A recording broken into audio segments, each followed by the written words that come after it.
Good morning, everybody. We're going to begin the Zoning Commission hearings now. Would you do the roll call, please? Good morning.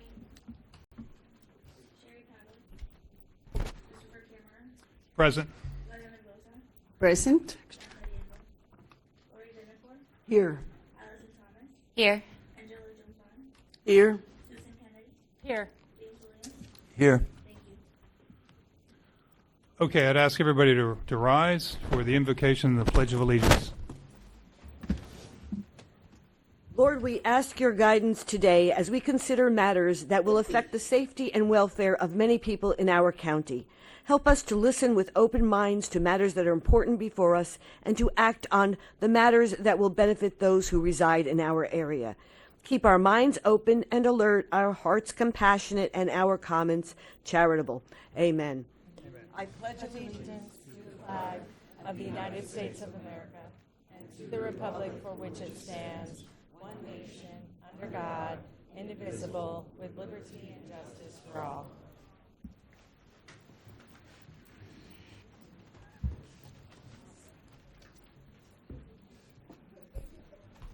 Good morning. The Zoning Commission of Palm Beach County has convened at 9 a.m. in the Vista Center, Ken Rogers Hearing Room, North Jog Road, West Palm Beach, Florida, to consider proposed application and staff recommendations pursuant to and other actions under the Palm Beach County Unified Land Development Code. The Commission takes final action regarding Class B conditional uses, subdivision variances, and Type 2 variances, and issues advisory recommendations on other requests. The Board of County Commissioners of Palm Beach County will conduct a public hearing at 301 North Olive Avenue, West Palm Beach, in the Jane M. Thompson Memorial Chambers, 6th floor at 9:30 a.m. on applications not subject to Zoning Commission final action. So zoning hearings are quasi-judicial in nature and must be conducted to afford all parties due process. The Board of County Commissioners has adopted procedures for the conduct of quasi-judicial hearings to govern the conduct of such proceedings. The procedures include the following. Any communication with commissioners, which occurs outside the public hearing, must be fully disclosed at the hearing. Applicants and other persons attending the hearing may question commissioners regarding their disclosures. Such questions shall be limited solely to the disclosures made at the hearing or the written communications made a part of the record at the hearing. Any person representing a group or organization must provide documentation that the person representing the group has the actual authority to do so regarding the matter before the commission. Any person who wishes to speak at the hearing will be sworn in and may be subject to cross-examination. The applicant and county staff may cross-examine witnesses. Any other persons attending the hearing may submit cross-examination questions, including follow-up questions to the chair who will conduct the examination. The scope of cross-examination is limited to the facts alleged by the witness in relation to the application. Public comment is encouraged and all relevant information should be presented to the Commission in order that a fair and appropriate decision can be made. Okay, do we have proof of publication? Yes, we do. Motion to receive and file. Is there a second? Second. All in favor? Aye. Okay, the motion passes. Okay, would the county attorney swear in all of those who intend to testify today? Would all those wishing to speak on today's items please rise and raise your right hand? Do you swear or affirm the testimony you give today will be the truth and nothing but the truth?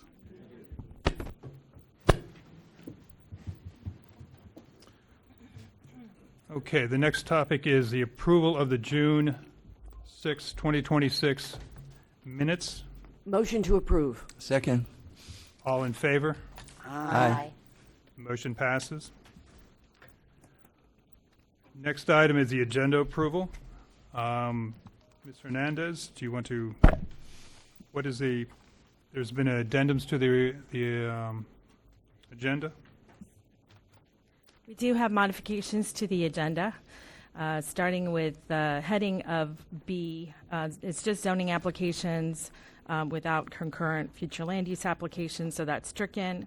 Under D, item 7, ZBDOA 2025-01602 for Project Tango. We have some additional information as it relates to the staff report and the project history for Zoning Commission and the BCC that has those hearings that had occurred. Amendment to Exhibit C for the all petitions, development order amendment, all petitions, condition 6. We have an amendment to engineering condition 13 to strike out. The addition of noise conditions 1, 2, and 3. The addition of item number 8, water and wastewater service. We have modification for the disclosures inadvertently left out. We have the PBA holding disclosures that's included in the backup, as well as additional correspondence that we had received prior to, I think it was 2 p.m. yesterday, for Earth Justice and general correspondence from Ms. Lisa Johnson.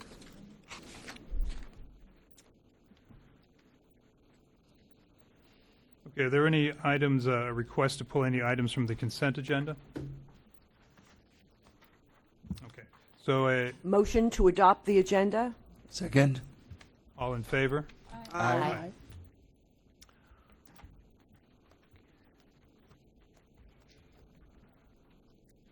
All right, are there any conflicts or recusals?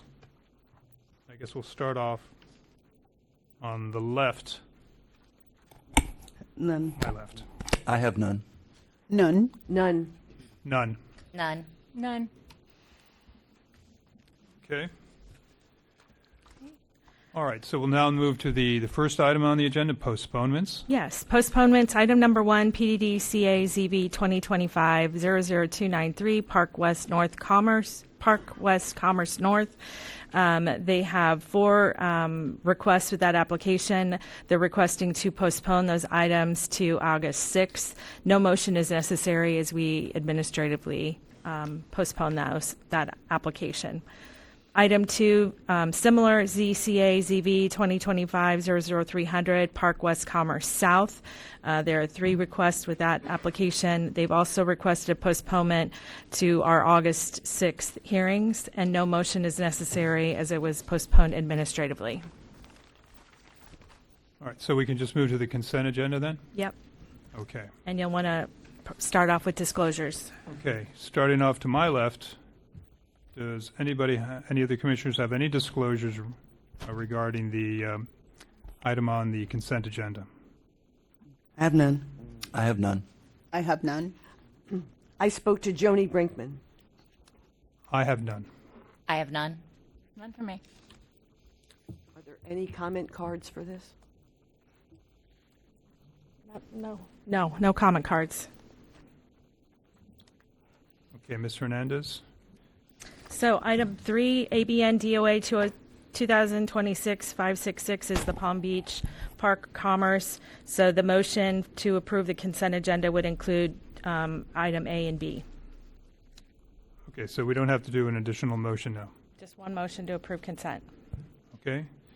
Is there a motion? Motion to approve the consent agenda. Second. All in favor? Aye. Okay, so now we'll move to the regular agenda. Yes. Item number 4, DOA 2025-00313 is the Piper's Glen PUD. The request before the board is a development order amendment. We have cards on this one. I have no idea the cards. We do have cards on this one, so we can turn it over to the applicant first to do a presentation, and then staff. Okay, Good morning. good morning. Good morning, Josh Nichols for the record. We are the agents representing the Piper's Glen PUD and Palm Cove subdivision. So these do represent items 4 and 5 on the agenda, and if it's okay with the board, I'd like to present these both together. That's fine, okay. So we've got 2 requests. So the first request is for a development order amendment, and that is to remove 2.38 acres of land from the Piper's Glen PUD, and that is basically to create this enclave of a small subdivision of 7 lots. So again, two requests: the DOA for the removal of the land, that's to create the subdivision, and then we have a rezoning. So currently, that parcel is RT, residential transition, with a special exception for a PUD. We're changing that to RS to support the single family. So, and I also just want to make sure that we are not, I'm going to show you the site plan in this presentation, but this is really just on the rezoning side. So the site plan is administrative based on the permitted use of the single family. So this is a subject site, again, just over 2 acres. We're at the southwest corner of Piper's Glen Boulevard and Military Trail. We're surrounded by Tuscany Bay, which is 0 lot line and townhomes. They're at about 4 units per acre. Cascade Lakes to our north of Piper's Glen is about 4 units to the acre, and Delray Dunes is across Military Trail, and that's single family. Again, just kind of honing in on the site and location. So, some background on this parcel. It's as you can see, it's not really connected to the rest of the Piper's Glen PUD. So. Back when this was originally built, they didn't have a presence on Military Trail. So this was the parcel that supported the entrance feature sign. So I'll show you what that looks like in a few. But so that's why this was kind of disconnected. The Piper's Glen PUD, they no longer had a use for the parcel, so they sold it off to Palm Cove Builders. So the current land use is MR5. That remains the same, no change there. Existing zoning is the RT, as I mentioned, and going to RS to support the single family. So you can see Piper's Glen PUD, it's about 650 acres in total, and you can see where the sign parcel was. So it's basically giving them the calling card over the course of time out on Military Trail. Again, no need for that sign anymore. It's already been demolished, and the site is cleared as we speak. This is what the sign looked like before it was demolished. So. Again, just going over the property details. So 7 single-family homes. So that's what we're proposing. Again, the density MR5, it allows up to 12 lots. We're only proposing 7 lots, so that's a 42% below the permitted density. And again, we're surrounded by 0 lot line and townhomes, which are actually more intense than the proposed use. We have our driveway access connection to Piper's Glen Boulevard with an emergency access out to Military Trail that's required for fire. Again, we're not reviewing the site plan at this point, but I do want to make sure that you understand what we are proposing as it would get developed. So you can see off of Piper's Glen, we have our driveway comes in. We have a dry detention tract to the west, single-family homes kind of in a line there, and then you can see the turnaround space for trash pickup, and also then the emergency access out to Military Trail. So pretty cut and dry. You can see the townhomes to our south and to our west. That's Tuscany Bay. What I would also say is one of the items that came up was the request for a wall around our single-family home subdivision, and we are proposing a 6-foot, what we're calling a concrete fence. So it's basically columns with slide-in panels. So we want it to be walled as well. So that will be part of the application. You can see the landscaping. Again, not part of this action, but wanted you to see what we're proposing ultimately. Here's a quick rundown of the public outreach we've done starting back in February of 2025 with Tuscany Bay's HOA, then on to Cobra, met with those folks twice, and then correspondence leading up to today, gone back and forth with a few of the folks at Tuscany Bay. Just quickly going through, we're in compliance with all of the requirements for the DOA and also the rezoning. So I won't harp on any of those. And we're in agreement with staff's recommendation and conditions of approval, and happy to answer any questions. Thank you. Okay. Are there any questions for the applicant? Not right now. Okay. So not at the moment, so Would you staff- like a presentation from staff? Yes. Okay.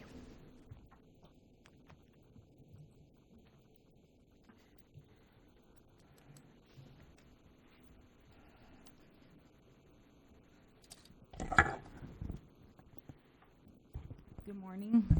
Nancy Frontani from the Zoning Division.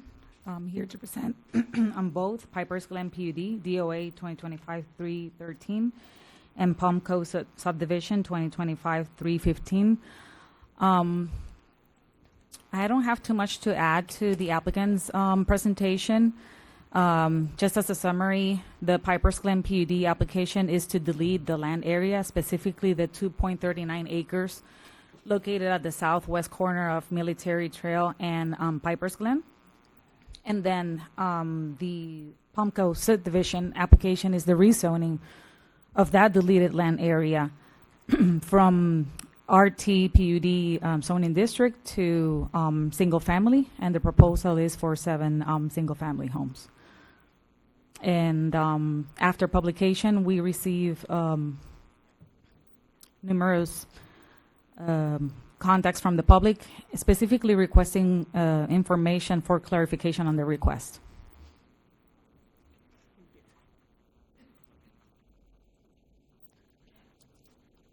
Are there any questions of the staff? Okay. Comment cards. Do we have comment cards? Yes, we have comment cards.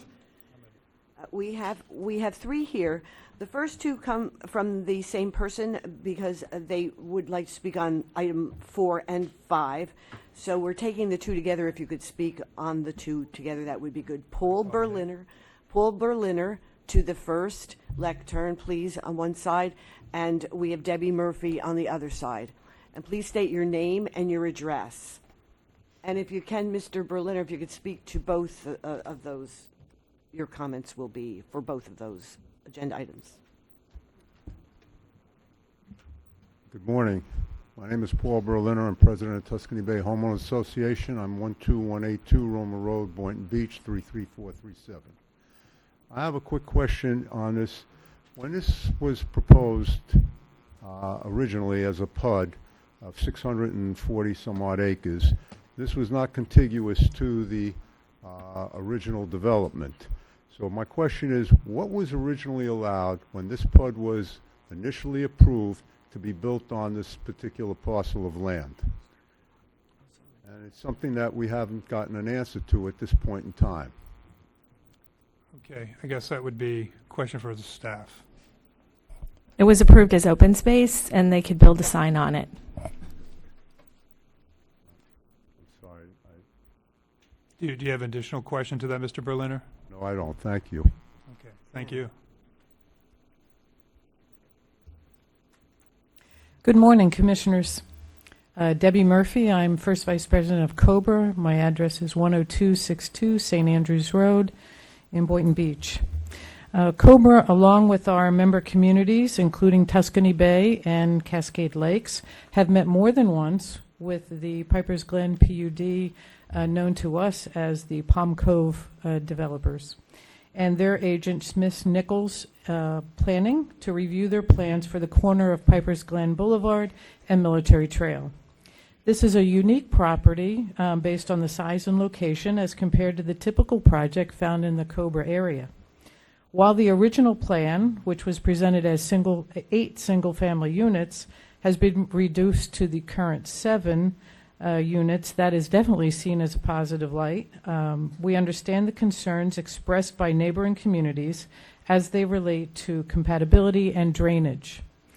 Because the drainage is based on a gravity-fed system, we suggest that the language in the future HOA documents be such that the rear lot swales must be maintained through time, ensuring the effectiveness of the gravity-fed drainage system. With regard to compatibility, we appreciate the developer's willingness to continue their dialogue to mitigate any visual concerns from the southern adjacent property, which is Tuscany Bay. Thank you for your consideration in addressing the concerns of our member communities, and know that COBRA will help in any way possible to navigate through these issues. Thank you.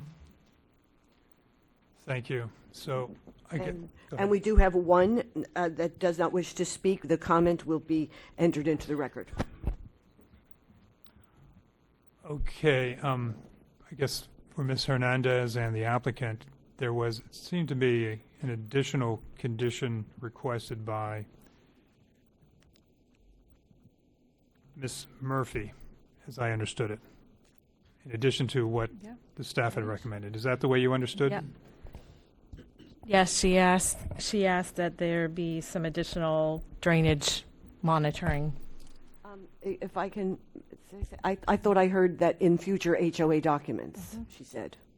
Yes. Not like that you had to do it, or we had to do it. Didn't she say that? So my name's Scott Cantor. I'm the Director of Land Development. So my office oversees the subdivision of land and those associated land development permits, which include what the drainage, for this subdivision would be.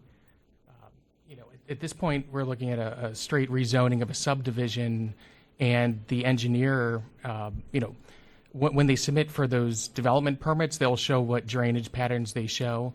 So I don't know at this time if there's even going to be a rear lot swale.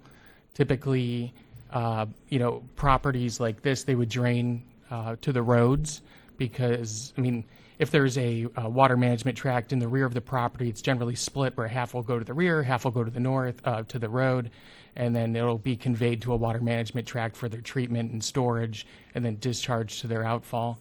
But we don't have that information at this point. They will have to come in next with a DRO subdivision plan, and then further engineering plans along with their plat. So I can take those comments into consideration, and sure, the development will have to meet all of the regulations of the Unified Land Development Code as well as South Florida permitting requirements, which are minimum swale slopes if there were rear yard swales, as well as the continued maintenance of that system. They will also have to have a property owners association. So that association in that document would declare what the property owners are responsible for and what the HOA is responsible for. Does the applicant want to add anything to that? No, I think that was a comprehensive review of that. Thank you. All right, so are there any other, we've got all the cards, all the comments. Would somebody like to make we have two items before us. Yes. I'll motion to recommend approval of item 4A. All in favor? Aye. And Passes. to recommend approval of, motion to recommend approval of item 5A. Second. All in favor? Aye. Okay, motions pass. Okay. The next item that we have on the agenda under C, ULDC revisions, item 6 is Fitness Center in the Commerce Flu. It's a privately proposed revision, and this is Phase 2. So this was before the board before under Phase 1. After it was heard by the Zoning Commission and your recommendation, it was presented to the Board of County Commissioners, in which they agreed for initiation. So now it is before you to evaluate the final language, and staff is recommending approval, so we can turn it over to the applicant to summarize the application. Make any disclosures first? Are there any disclosures on this? Do we need disclosures on ULDC No, revisions? not on ULDC Okay. revisions. All right. Go ahead, thank you. Thank you. Good morning. For the record, my name is Jennifer Morton with J. Morton Planning and Landscape Architecture, and I'm here this morning representing the applicant, the Butters Channing Group. We are requesting your recommendation of approval on a privately initiated text amendment to address fitness center uses in the CMR land use category. I'd like to just briefly introduce the team that's here with me this morning. We have Zach Channing of the Channing Group. He represents the owner and developer.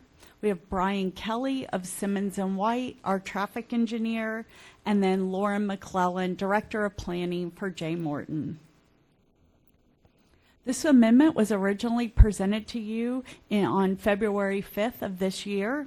This amendment, the original request was to raise the fitness center cap from 20% to 35% of the total square footage. So it was a simple strikeout and underline. That request went to the Board of County Commissioners on March 25th. There was for initiation. The board supported the initiation and asked staff to add language addressing commercial vehicle access and circulation and how it relates to pedestrian circulation. They also directed staff to consider eliminating the cap altogether. The proposed language went back to the board on June 17th for permission to advertise, and the board supported eliminating the cap on fitness center uses. And that proposed language actually included references to typical fitness center uses. The board asked staff to revisit that issue and also to add language addressing trip generation rate. So the language that we are presenting today replaces the commercial cap with two performance standards. The first is related to the fitness center circulation, and it basically states that fitness center pedestrian circulation cannot conflict with commercial vehicle circulation. And number two, that the trip generation must stay at or below what was already approved with the development order. This directly responds to the BCC direction to provide flexibility in the uses that would be allowed in the fitness center category, while also protecting against uses that would actually increase the trip generation above what was originally approved by the Board of County Commissioners. So just to recap, this commission recommended approval on February 5th to initiate. The Board of County Commissioners also recommended approval to initiate on March 25th. And then on June 17th, the board recommended approval to advertise. And our clients have worked with staff to incorporate the BCC direction in the language that you see today. We respectfully request your support and a recommendation of approval to the proposed ULDC text amendment. And just in conclusion, before we started this process, we went out to the community and we received letters of support from both COBRA and BARC. That concludes my presentation, and we're here to answer any questions you may have. Would anybody like to ask a question of the applicant? Okay. Staff, you want to? Is there anything additional that you'd like to hear from staff? Just to clarify, there's no cap anymore on that. Nope. Okay, is there anybody We here? have- Oh, sorry, go ahead. yeah, Yes. We have two comment ahead. cards, yes. We have two comment cards here. Dagmar Bross at one lectern, please, and Jim Knight at the other.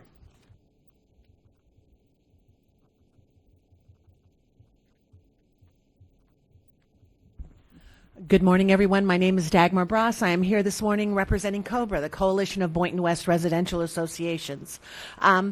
The commerce use came in. It was a new category, and we were a little bit nervous about it. But now we have a great opportunity to meet the needs of our residents and the younger kids. We're talking about indoor tennis and paddle, pickleball, padel. We have a big gymnastics area. We have like 300 kids that are already signed up. We have a cheerleading camp, a softball camp, a volleyball club, and in order for all of them to come in and utilize this commerce use, we do need to not only increase the cap, but we are very comfortable in the fact that the uses will be limited to the trip generation.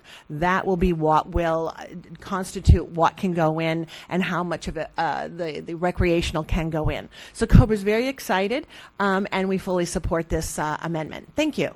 Oh, Dagmar, did you give your address? I'm so sorry. Did I? 6655 O'Hara Avenue, Thank you very much. Boynton Beach. Thank you very much. Good morning, Chair, Vice Chair, members of the board. Jim Knight, 740 Havana Drive, Boca Raton. Just want to say that we're also very much in support of this. It's been a great coming together of the COBRA and the developer, and we're excited to see this happen. It's really providing a great service for the people that live in the immediate area, which was talked about in the Ag Reserve. and we're excited, and hopefully you'll move this forward. And I wish everybody a happy, healthy, and safe 4th of July weekend. Thank you. No others. Sorry. Can you just go through some of the thought process of reducing industrial? I mean, this basically reduces industrial space because it allows all of that industrial space to become fitness center designation. Has that a concern?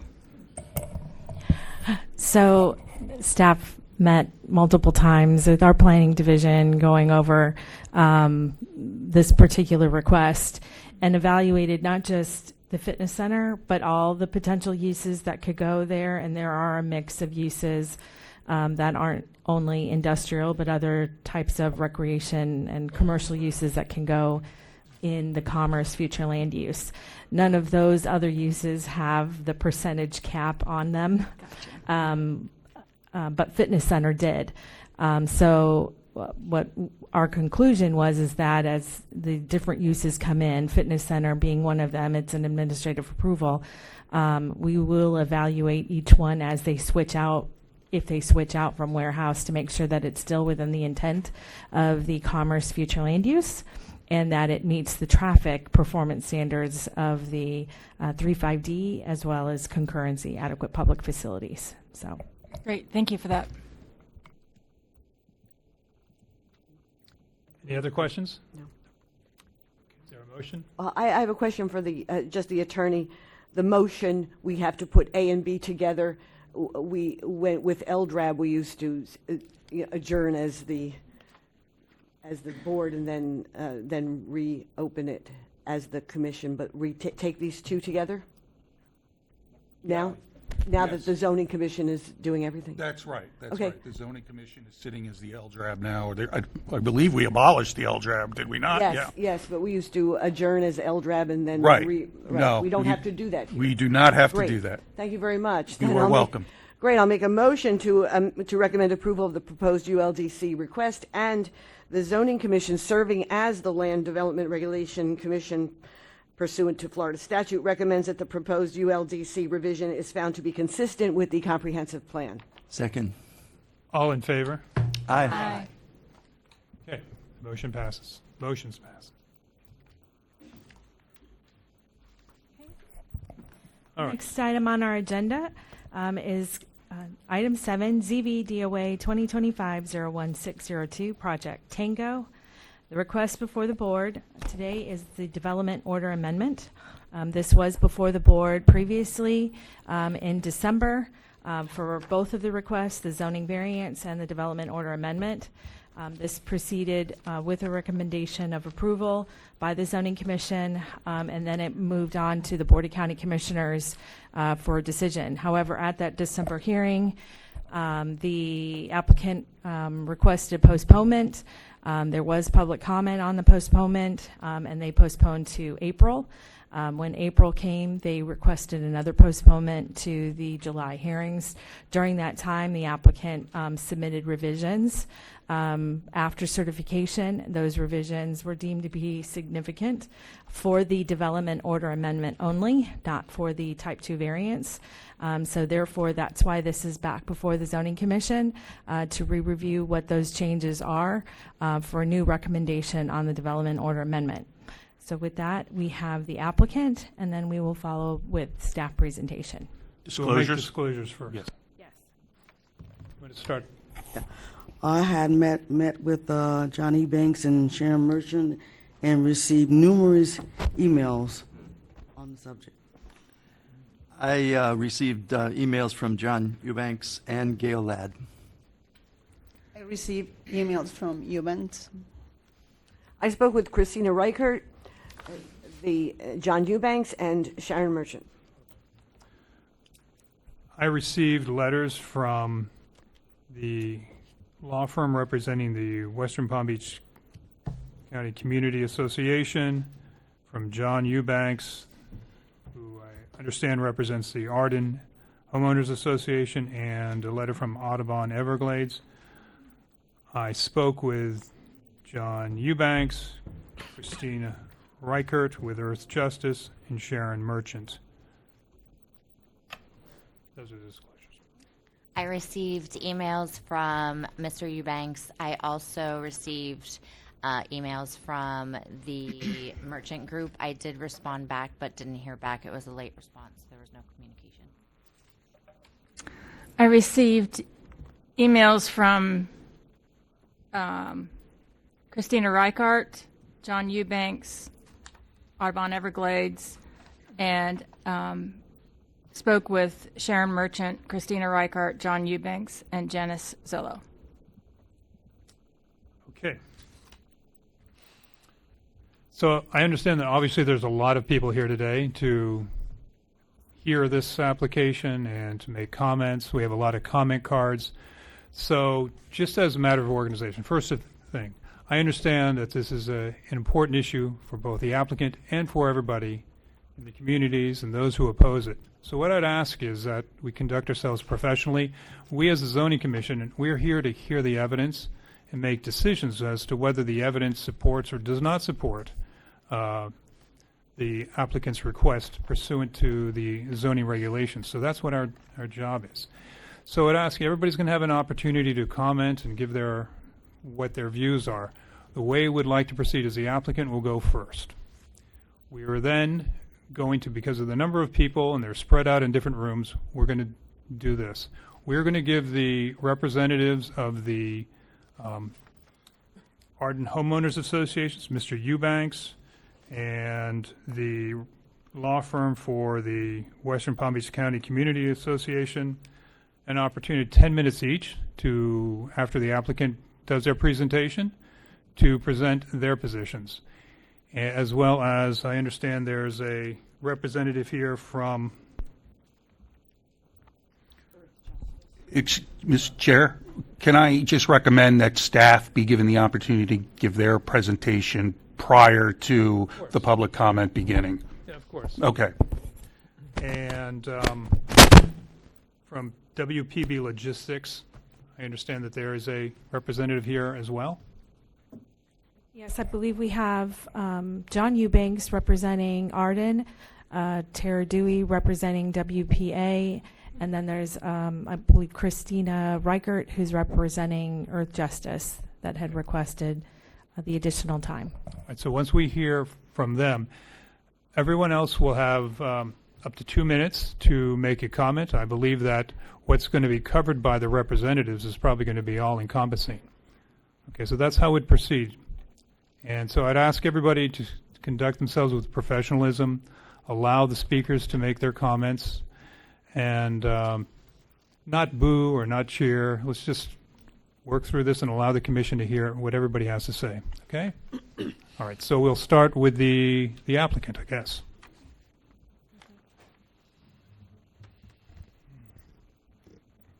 Good morning.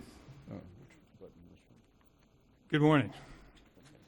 Good morning. Ernie Cox. I'm the project manager for the applicant PBA Holdings, Inc. Been working on this project for over a decade, and wanted to update you all since we were last together in December of 2005. We've made a number of changes, and we've had a lot of input from the public. We've worked closely with county staff. We had a lengthy discussion before the Board of County Commissioners on our request for postponement. And here are the major changes that have been made. They've been detailed in the staff report, but the total square footage has been reduced. The data and information processing, which has been, and I believe will be the focus of today's conversation, has been reduced significantly. We have increased the warehouse square footage. Don't believe we've got any objections to the warehouse use on the property. The focus has been on the data and information processing. We moved it further away. I'll show some pictures here in a little bit, the changes. Moved it further away from Arden and from the school. And then we put the warehouses that we're proposing on the eastern portion of the property. And then very detailed sound studies, health study. We provided and worked through very detailed engineering information on the closed-loop cooling system that significantly reduces the amount of water to cool the computers. Water usage, fire safety, meeting with the fire chief, landscape buffers, and a number of meetings and site visits. So we've worked very hard to address the concerns that have been raised. Just for those that have not been out to the site, this is a recent drone photo taken. So on the left-hand side, you see the Florida Power and Light transmission line. That's the 500 kV lines that go from Turkey Point in Miami all the way up to the Georgia state line. And then crossways through that is another set of 500 kV lines, and then 230 kV lines, along with, you could see just to the south of the power plant, one of the two substations that's out there. This is probably one of the most connected electrical intersections in the state of Florida. So if a light goes on somewhere in South Florida, chances are those electrons came through this substation. Immediately north of the substation is 3,800, actually 3,750 megawatt natural gas power plant operated by Florida Power and Light. And then to the right of that, you could see the L8 flow equalization basin. That's the L8 reservoir. To the north of the power plant is the aggregate mining operation and crushing operation, use that's been out there since the late 1990s. Coming back into the site, the majority of it has been used for the last 5-6 years as staging for Florida Power and Light to replace those 500 kV lines, make them much more resilient. To the right, you can see the Arden community. There's a 200-foot buffer between Arden and the L8 canal. Then the L8 canal right-of-way is 500 feet wide. To the west of the L8 canal right-of-way is a 400-foot wide wildlife corridor that's owned by the Water Management District, and then you get to the edge of the property. Again, on this site, what you see in kind of bright white, that is the area that's being proposed for the warehouses. I'll show that in a minute. And then coming further west from there, you see those kind of dark piles. Let me see if this is I don't know if it works. You can see kind of the dark piles of dirt. That is an asphalt plant. That asphalt plant's been in operation for decades, and so each day they make asphalt on that big incinerators that heat it up, put it into a silo. Trucks then pick it up and take it out. To the west of that is what used to be a concrete plant, which is now being used for construction storage, staging, and trailers. To the south is another concrete plant. All of these operations are industrial in nature and relate to the mining operation that's been out there, again, since the late 1990s. And then you can see the new entranceway that's recently been paved, landscaped, and coming together. This is, again, a little close-up. You can see the asphalt plant and the concrete plant, and you can see some of the buffers that are on the site today, with, again, the power plant in the background. This is a close-up of the asphalt plant, and then a close-up of the West County Energy Center. This is the laydown yard I mentioned before. This is where the warehouses are being proposed under the revised application that we're discussing today.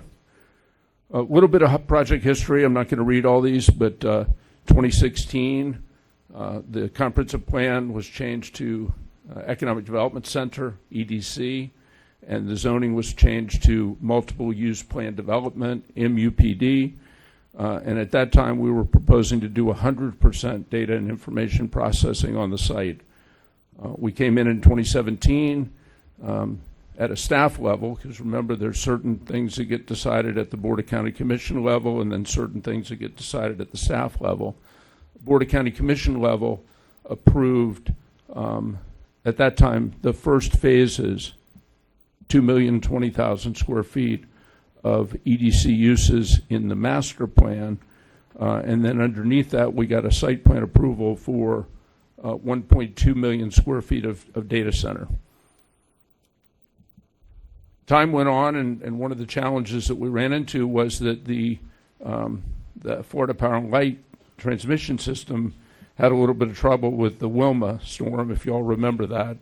And so FPL then went to the Public Service Commission, got permission to improve those power lines, and that's where we use the the storage for the power lines.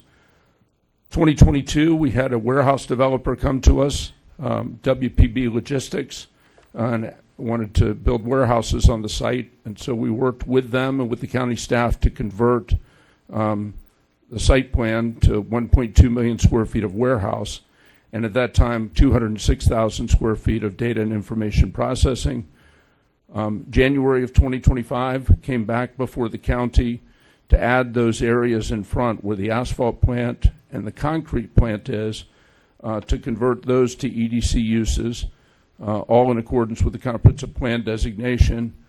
And then in December of 2025, we were here before you with a proposal, and since that time, we've actually reduced the overall intensity by about 97,000 square feet, decreasing data center and increasing warehouse.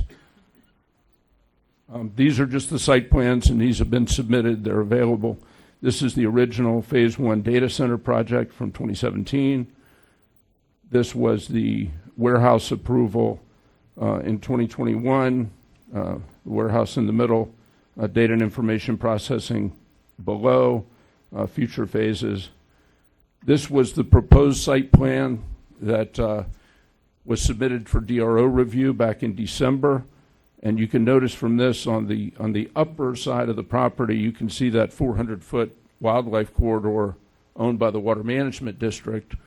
And at that time, we were proposing 5 data and information processing buildings in that area, along with a new electrical substation. Since that time, this is the plan that's being reviewed.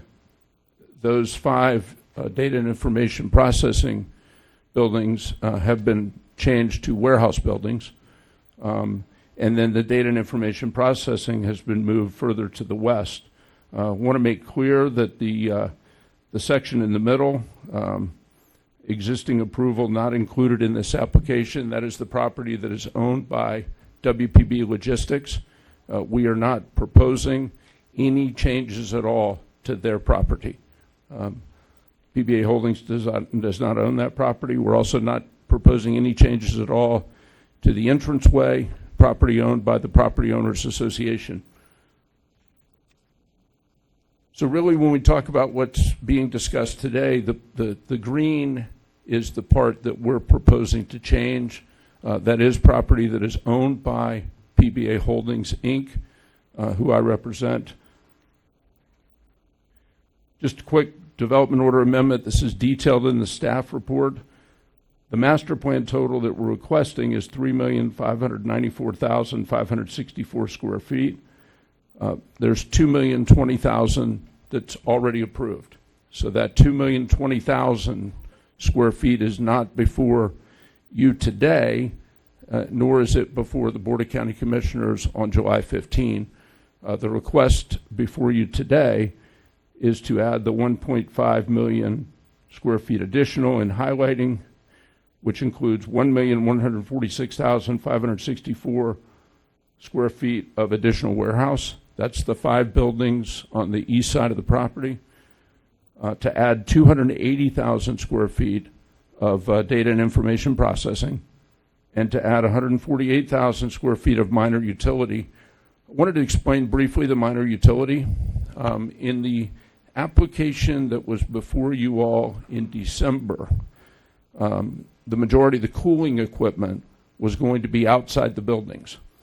Well, as a result of input and further discussions with citizens, county staff, and engineers, we're actually putting most of that cooling equipment inside buildings to reduce the potential for sound. And so we're moving it further away, and we're putting it inside a building, and then that building's designed to reduce the sound. We've also done extensive sound monitoring and predictive modeling. So we've gone out and gathered data on what are the noise levels today from the existing operations. So power plant, asphalt plant, State Route 80, the S5A pump station, which is owned and operated by the Water Management District. That's that big diesel pump station on the south side of State Route 80. So we've measured all that and put that together in a very detailed preliminary noise assessment report been provided to the county. And then we've also done predictive modeling with a focus on what do we believe the sound levels will be at the Arden neighborhood boundary. And as you know, there's in this photo you can't see it, but in the crosshatched in the lower right-hand corner is the location of the school. This is a result of that predictive modeling in terms of what the sound levels when it's constructed will be. And you see the 50 decibel level in the lower right. That's at our property boundary as opposed to the Arden property boundary. Detailed information that's in the sound assessment is that the current background levels at the Arden property line are above 50 dBA. So it's about 55, sometimes it goes up to 60. And that's all part of this assessment that's been reviewed and analyzed by staff. Daily water usage, I know there's questions about that. We've worked very closely with water utilities, understand what's out there. And so under the current proposal, the warehouse uses, these are standard warehouse uses, restrooms, break rooms, about 93,000, 94,000 gallons per day projected. And then the data and information processing is about 5,000. So total is just a little bit shy of 100,000 gallons per day. And that's underneath the condition that has been proposed by staff, which we agree with. A little bit, there's been a question about light industrial versus heavy industrial. And so this is just an excerpt from the county code. Key light industrial are uses that typically don't create dust or smoke or fumes or odor, noise, vibration, light beyond the boundaries of the lot. And so we've worked very, very hard to make sure that this project is not going to have negative impacts outside of our property. Heavy industrial, typically dust, smoke, fumes, odor, noise, vibration, light. And so what we're doing in this project is we're taking two industrial uses and converting them to light industrial uses. The other thing important to note on that use is that the county has already made determinations that the data and information processing and the warehouse uses are light industrial uses. That was confirmed in 2016, reconfirmed at each time it's come through the approval process. And I think it's important, I'll pause there for a minute, is that there are data center operations around the United States that are heavy industrial uses. They've got diesel generators.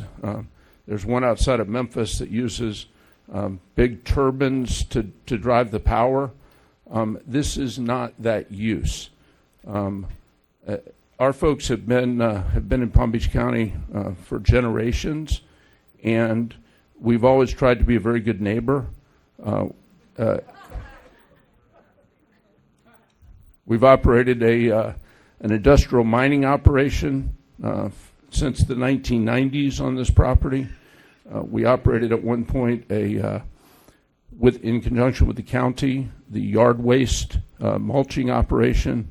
There's an asphalt plant that's in operation. We've operated concrete plants, and Florida Power and Light operates one of the largest natural gas power plants west of the Mississippi. So we're planning to add additional buffers. These are some before and after photos. That's what you're going to see. That's what the buildings will look like. You could see the building in the lower right-hand corner.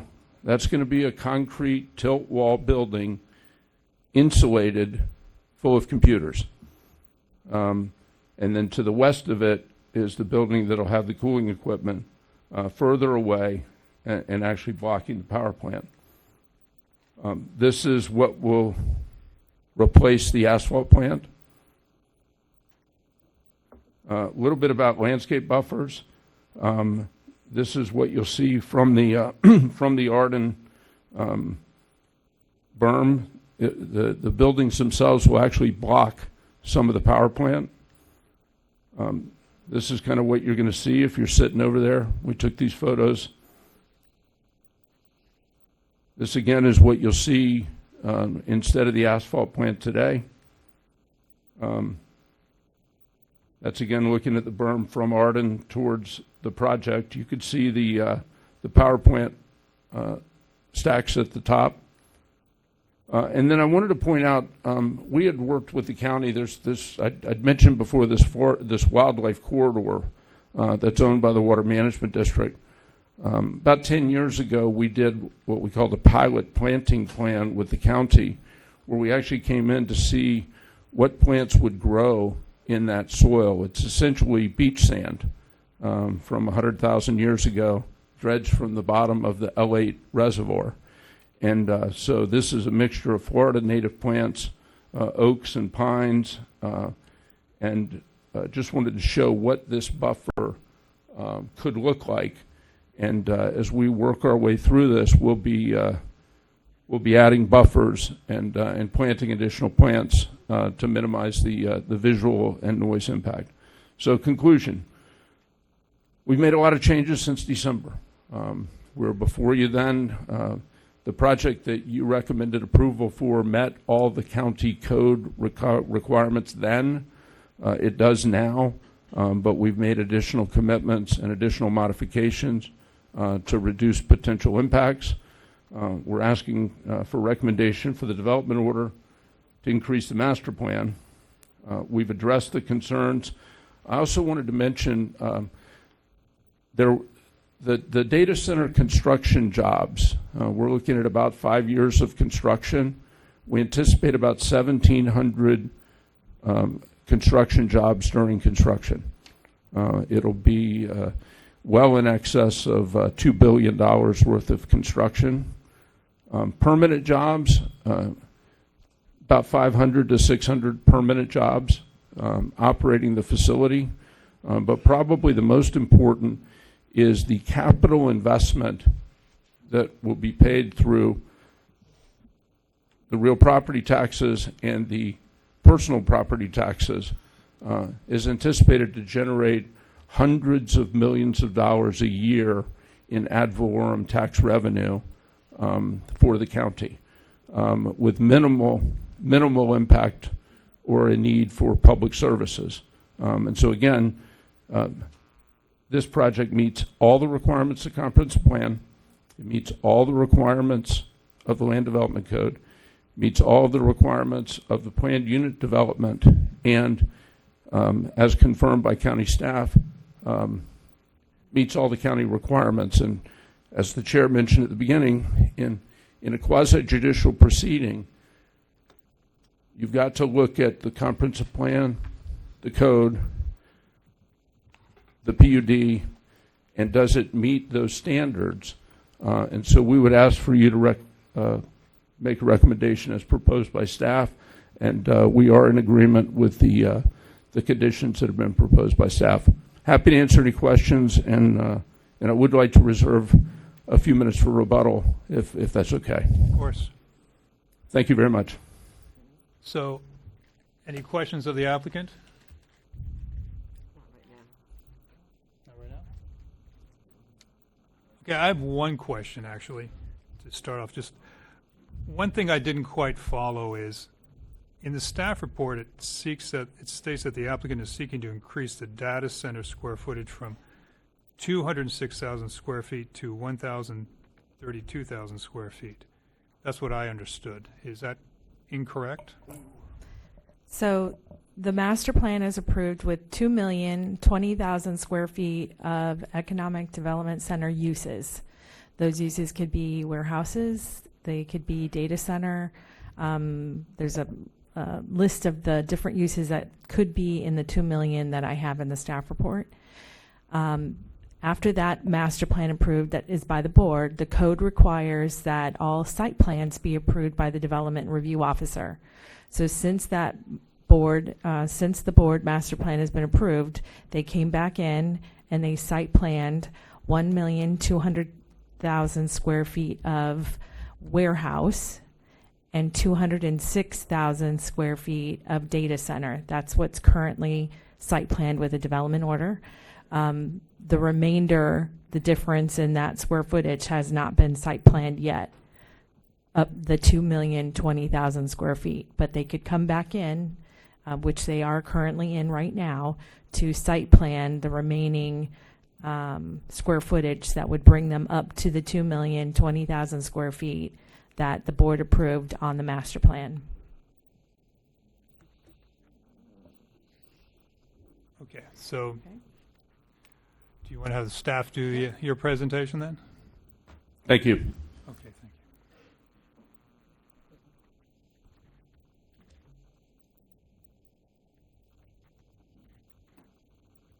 you. Okay. So our analysis, quite extensive in the staff report. It's in a little bit of a different format, as you may have noticed, because I do have strikeout and underline in the report, ultimately to try to describe what had changed between what had happened in December to what is in the staff report now. So the location, as the applicant has already indicated, is on the north side of Southern Boulevard. And the acreage of the overall MUPD is 202.67 acres. There were two requests. One was for a type 2 variance to allow modification to the parking calculation from 1 per 100 square feet of data center to 1 per 2,000 square feet of data center, regardless of the proposed square footage. That would apply to the overall development of 202.67 acres if they propose data center for that development. That was approved in December. It's not effective yet, but it was approved. And their proposed changes that they had done and what Ernie just went over doesn't affect that request and the decision by the Zoning Commission. So the request that's before the board, as Ernie had mentioned, is the portion of the development order amendment, and they're requesting to increase square footage. So the master plan is currently approved for 2,020,000 square feet of economic development center uses, and they're looking to increase that square footage for roughly 1.5 million square feet to add that square footage for economic development uses. Ernie kind of went through this, so I'm just going to kind of reiterate that there was a large-scale future land use amendment along with changes to the map series and text changes to the comprehensive plan that were approved in 2016. The board, that was a legislative decision to modify the future land use for, I think it was around 130 acres at that time, from RR10 to EDC with conditions. They also had to modify the map series, and they amended policies of the plan, allowing EDC in the GAPO and in the Glades tier. That approval included conditions of approval for that land use change, and that's just a general summary. In that application, it was discussed the different potential uses that could be in the economic development center future land use, and in the staff report it also mentioned that there would be 1.2 million square feet of data center, and it went on to describe that it was a high power generating type of use, and its location in close proximity to FP&L. They also desired to have other potential uses, including warehouse or distribution. So that was all described when the board made the decision to entitle the property and modify the comprehensive plan for this particular site. The concurrent application, which is number 2, was the companion zoning application to implement the development order for the large-scale future land use amendment and that master plan. So it modified the zoning from special agriculture to multiple use plan development. There was also variances that were approved by the zoning commission as well back in at that time as well in 2016. Following that approval, the applicant came back and did additional variances as it related to landscaping, interior trees, pedestrian amenities, as specifically related to the site plan at that time for the Commerce Center. In 2018, there was another large-scale future land use amendment that was done where it modified some of the condition dates in the large-scale future land use. And then most recently, we had the large-scale amendment with the companion zoning application that was approved in early 2025, January 2025. The large-scale future land use amendment again modified roughly 64 acres in order to add that 64 acres into this overall development, and then again modifying the map series and so forth. The companion zoning application thus rezoned that 64 acres and added it into the overall boundary of the master plan. The master plan did not increase square footage. It remained the same at 2,020,000 square feet of economic development center uses that were allowed. So that's real brief, and the history is in the staff report. So I've also included in the staff report all the potential uses that could be in the economic development center, multiple use plan development, no residential uses. There are commercial uses, including landscape service, vocational institution, recreational uses, fitness center, passive park, institutional uses, other different types of industrial uses, agricultural uses, utility uses, communication tower, and transportation uses. And they have different processes that can, in order to obtain those specific uses. But in all, when the board approves a master plan, the code always requires that a site plan be approved by the development review officer before they can obtain building permits to implement. So the current development order, as I mentioned, is approved by the board for 2,020,000 square feet of uses, economic development center uses. There's one pod with the total square footage. And on the master plan, it mentions that the uses proposed are warehouse, accessory office, and other uses permitted by the economic development center. It is a master plan, so you can see that there's no proposed structures on there. That is done administratively by the staff once that's done, unless the proposed use is a conditional use in which you would see it, you would see the site plan and that particular use. So there are no proposed conditional uses at this time. And Ernie kind of went through these changes. So as of December, that application, when it was originally submitted, again, the request hasn't changed. It's to increase square footage from the 2,020,000 square feet. In December, it was proposed at 3,692,000, which is roughly a 1.6 million increase in square footage. They have modified that request in December, reduced that down. So the increase in square footage requested is up to 3,594,564 square feet of economic development center uses. And you can see that they have proposed uses that gives them that flexibility to utilize what the code allows to be in that multiple use plan development. At this time, the applicant, as of January, is proposing 2,346,564 square feet of warehouse, 1,032,000 square feet of data information processing data center, and 216,000 square feet of minor utilities. They're proposing it to be done in 2 phases and accesses from Southern Boulevard. So though this is proposed, they still have an ability to utilize any of those uses that are allowed in Economic Development Center. So this is the site plan, with it north being on the left side of the screen, east being on the north side of the screen, and you can see that it is just a master plan. It just doesn't show the locations of the buildings. It's one pod with the total square footage of the 3.5 million square feet and the potential uses that could be on the site. So we do have concurrent zoning applications in process. So we have this application that's proposed with the 3.5 million, almost 3.6 million square feet. We have a pending administrative application that would site plan the 3.6 million square feet, and that is contingent on a decision by the Board of County Commissioners.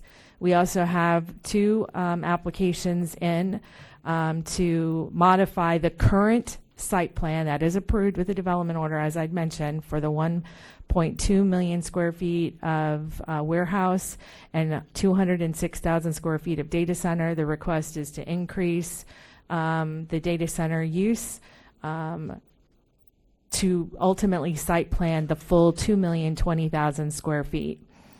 We have a pending application by another owner of the property, WP Logistics. They are requesting to modify their current approval of warehouse of 1.2 million square feet to modify that to data center use from warehouse. So, but both of those requests do not exceed the 2,020,000 square feet. They are being processed under current development order that the board has approved for that master plan. So with that said, staff has a number of conditions and evaluations done on the noise report. We have noise conditions, we have the water conditions, we have new landscaping conditions as it relates to berming and walls along the east property line adjacent to the residence, the noise conditions as it relates to any potential impacts and reducing those noises down, as well as for the wildlife corridor that's there, lighting conditions. So we are here to answer any additional questions that you may have for us. I have a question to start off, just to frame the issues for the zoning commission. So I start off by looking at the staff report. There's a section that addresses relevant comprehensive plan policy. So I want to focus on that so we as a board or as a zoning commission understands what the relevant policies are and what the relevant regulations are that we're to consider. So as I understand it, what's at issue is the future land use element policy 2.2.4C, which defines the economic development center future land use designation. And I'm just going to read from the staff report so I can understand it, so we all as a commission can focus on that, because I believe this is what we're supposed to be addressing. And as I understand it, that future land use element policy 2.2.4C defines the EDC future land use designation and identifies that it's intended to accommodate employment opportunities, research parks, and employment centers. It is also intended to be developed as a planned development to promote internal circulation and buffering from surrounding land uses.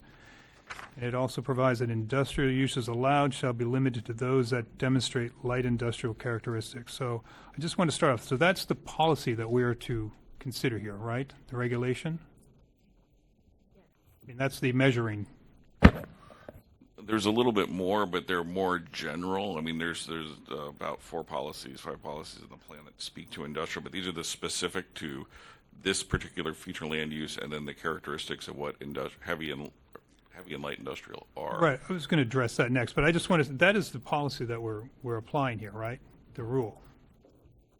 Yes. Okay. And then I'm also just reading from the staff report.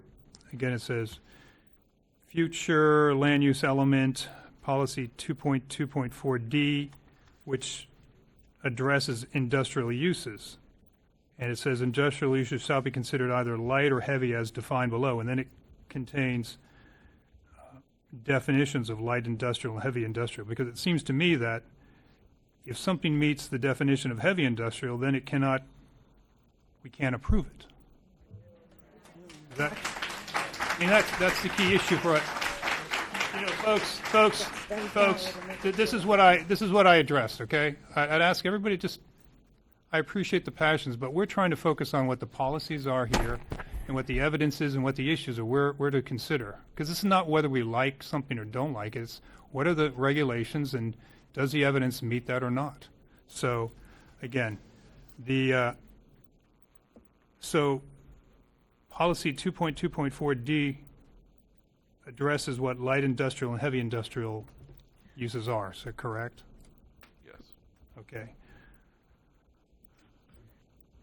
Mr. Chair, can I follow up with that? When was this part of the comprehensive plan revised last regarding light and heavy industrial uses? Let's just ballpark it.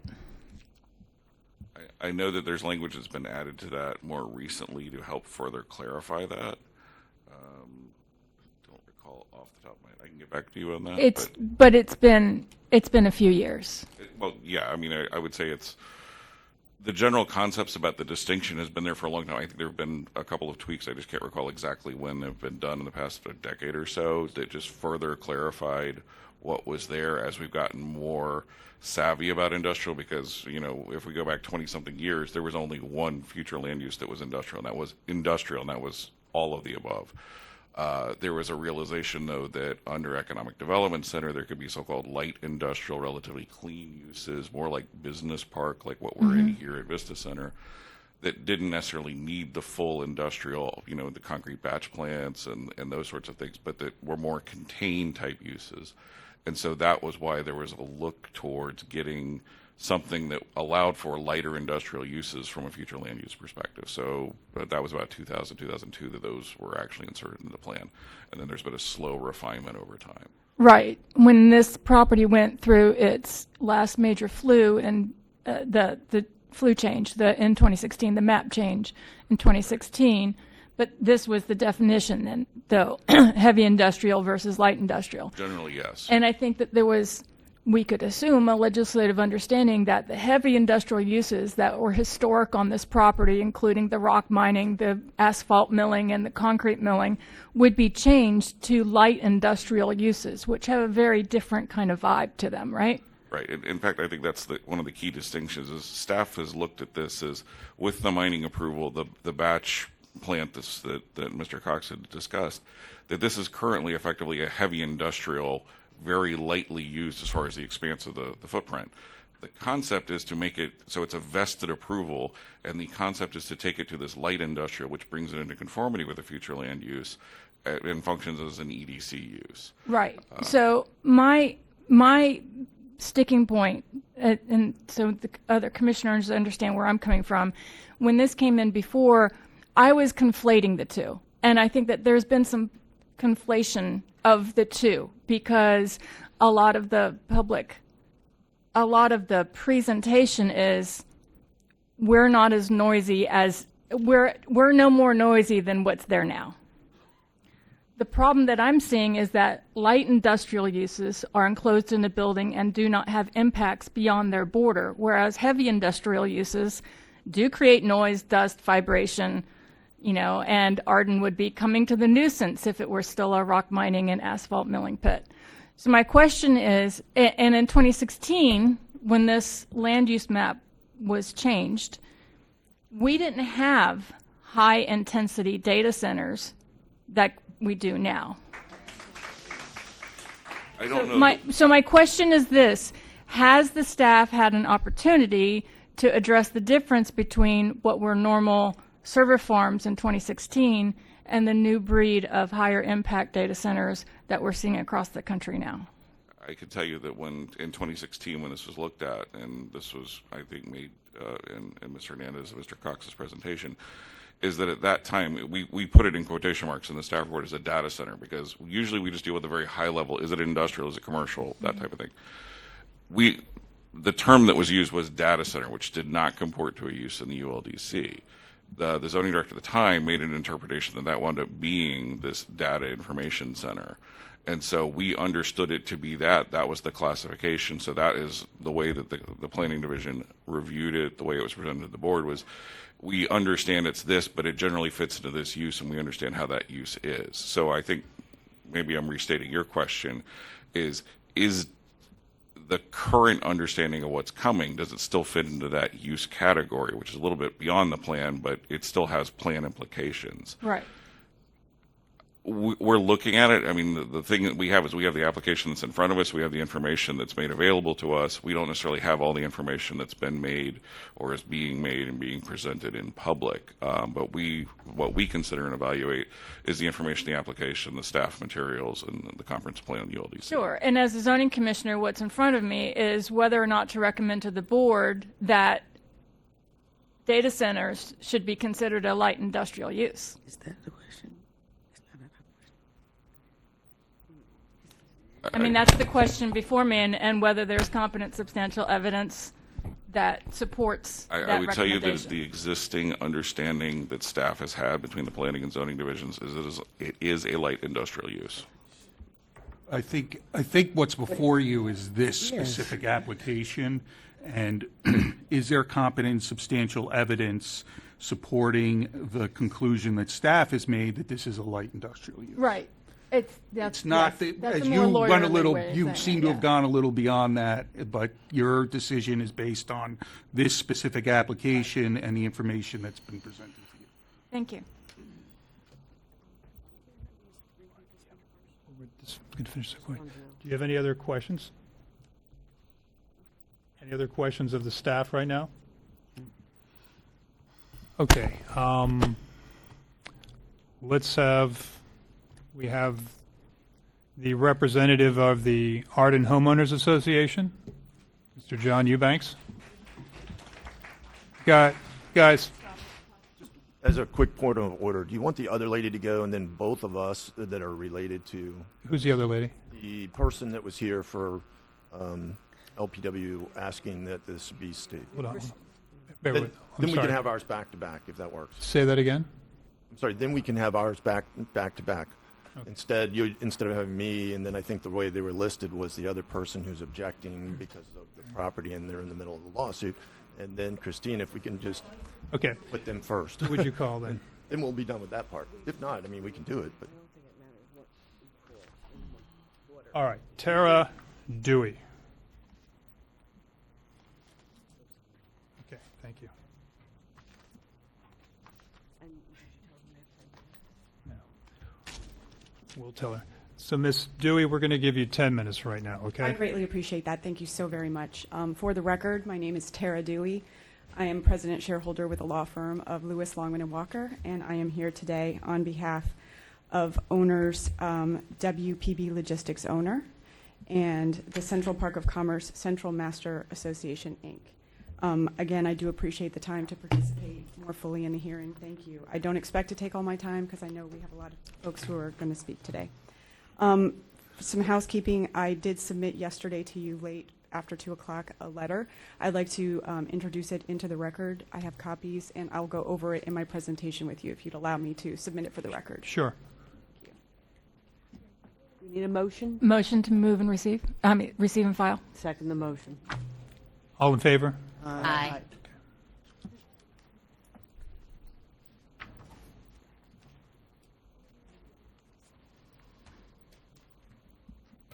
So sorry. I will make this quick. Before you are two applications, and I want to get some homework out of the way and some understanding. WPB Logistics owns property that is known as Phase 1. It's been referenced here today as the approved site plan. We are subject to the master plan, as is the property owned by the association. We have not consented to the applications before you or the conditions of approval related to the master plan and the conditions of approval proposed. We have withdrawn our consent. We have not authorized PBA Holdings to represent our interests. And to the extent we had previously done that, it has been withdrawn. So we are asking you to table this matter until we can resolve that issue. the county code, and I will give you your ULDC provision, requires that the only people who can apply to change property are the property owner, an authorized agent, or a contract purchaser. So we are subject to all changes that you are proposing, they are proposing to the master plan, and we have not consented. In addition, WPB Logistics is the contract purchaser to the property that is subject to the site plan application before you. We have filed litigation about the authority of the applicant to represent our interests in this matter. But we're not asking you to arbitrate that, and you don't even need to reach that issue, because it's simple enough to look at the facts that WPB Logistics and the association own property that is the subject of these proposed master plan. We do not consent.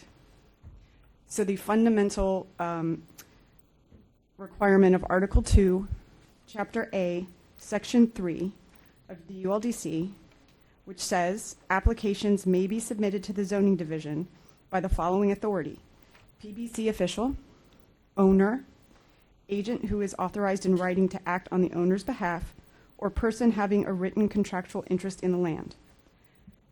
We are the owner. We do not consent to the master plan proposals.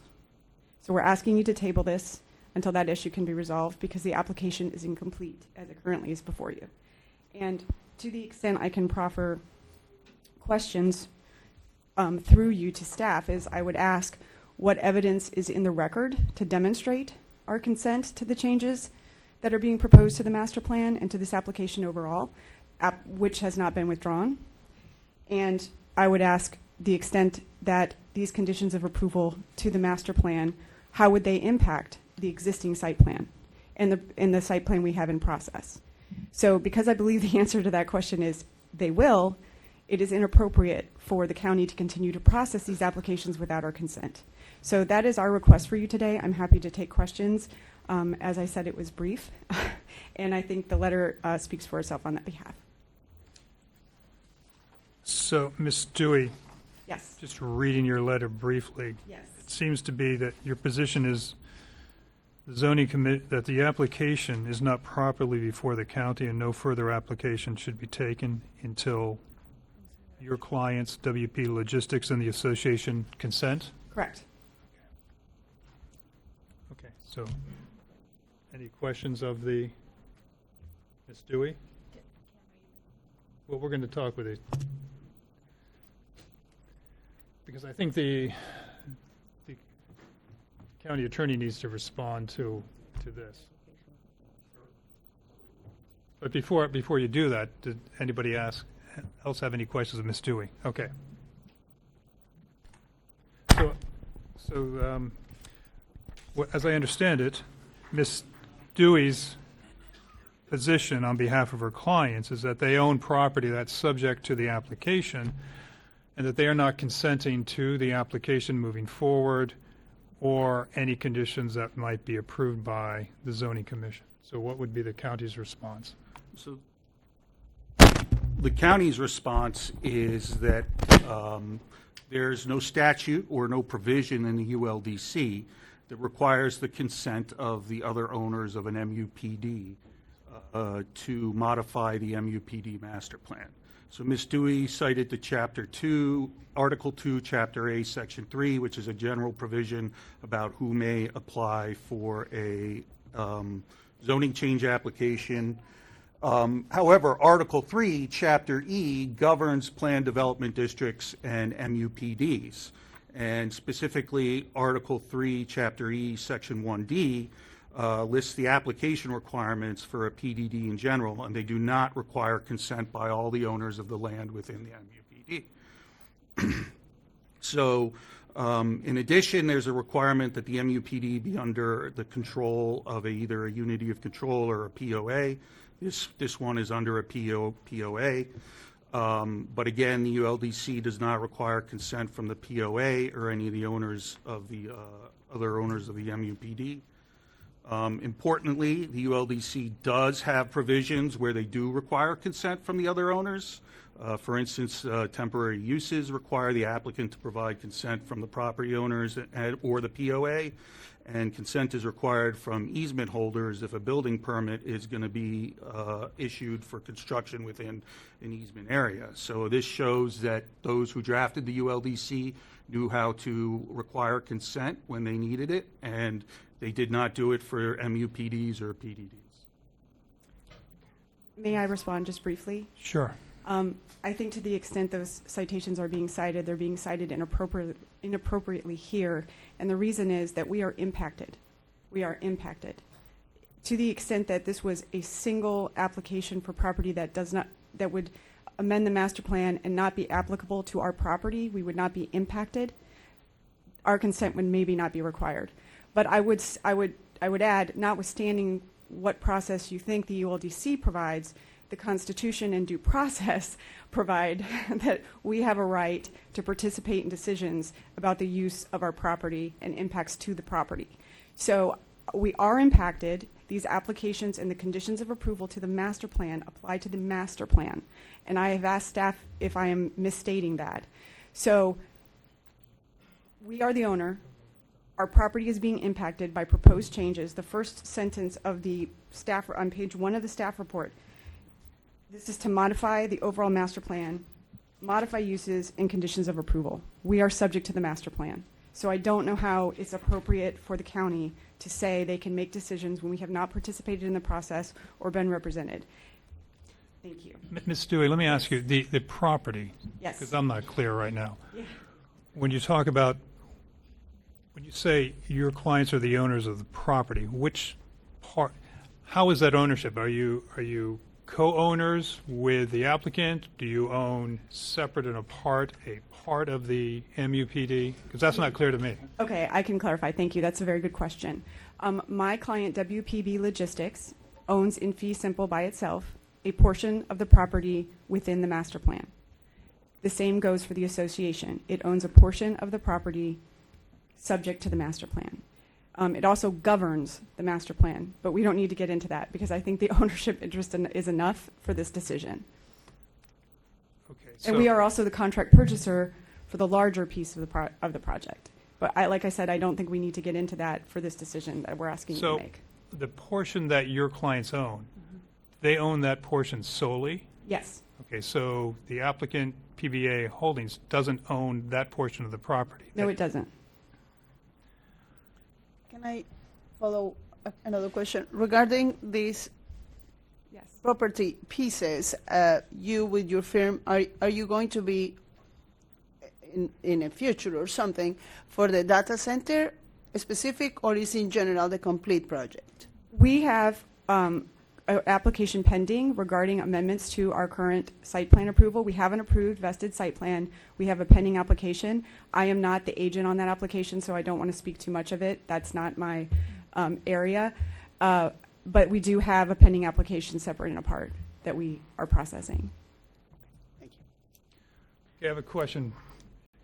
In light of what Ms. Dewey stated, I understand your point that not all the owners of a property need to agree. I guess if there is one party who controls a property, there could be minority owners. The way I'm understanding your response is that you don't need to consider them. But what I'm hearing from Ms. Dewey is that her clients own 100% of property that's part of this application, and that PBA Holdings, the applicant, does not own that property that Ms. Dewey's clients own. So Ms. Dewey's client owns property within the MUPD. They do not own the entire MUPD. The applicant is applying to add square footage to the MUPD and apply it to their property that they own. And so the affected area is only the property that the PBA owns, the applicant. I don't think that's clear And I would in the just application. I would direct you to page 28 of your staff report. That's conditions of approval. Their development order amendment overall MUPD conditions of approval. And I would ask I believe the answer to the question is that these apply to all property lying within the master plan, and therefore we are subject to the application and impacted. I don't understand how you could define it otherwise.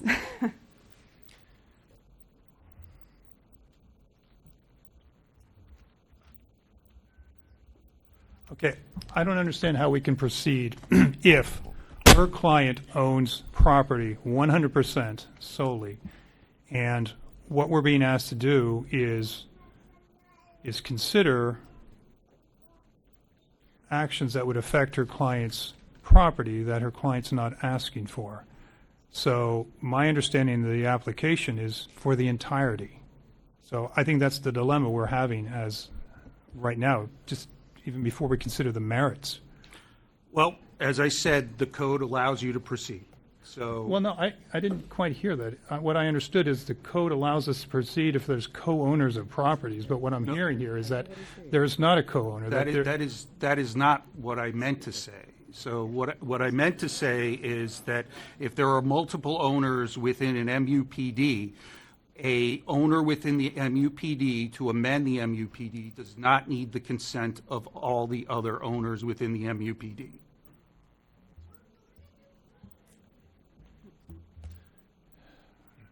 Ms. Stu, do you have a response to that? No, I think that's a dangerous position to take, like I said, under just general constitutional law, and it would be a new requirement to me, frankly, when you have an impacted party and property owner who is objecting to the behaviors of another property owner, for the county to process an application in that regard. So I understand the advice you're being given, but we very much disagree with it. Staff, situation where you have an old shopping center, and you have a property owner in there, and it's a planned development district, and they own an out parcel, and they look to increase the square footage. Do we require consent from all of the owners in that planned development district? No. In fact, we process them before you significantly. A multiple use plan development shopping center, let's say it has 5 out parcels. One of the out parcels is a fast food restaurant. They want to come in and reconfigure it. The applicant is the owner of that out parcel. They do not get they're not required to get consent. They just attempt to get consent from the rest of the MUPD, but we still process that application. And that's before the board. And I would ask if those. So if that, I mean, that's an application that is our current process, and that's before you multiple times. So. And I would just ask, would that that makes perfect sense because the affected area is a singular out parcel. We're talking about.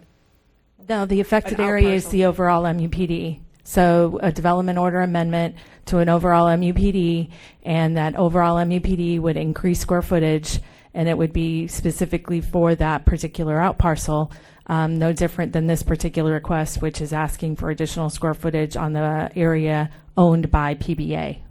Would that include the conditions of approval that affect the entirety of the master plan area?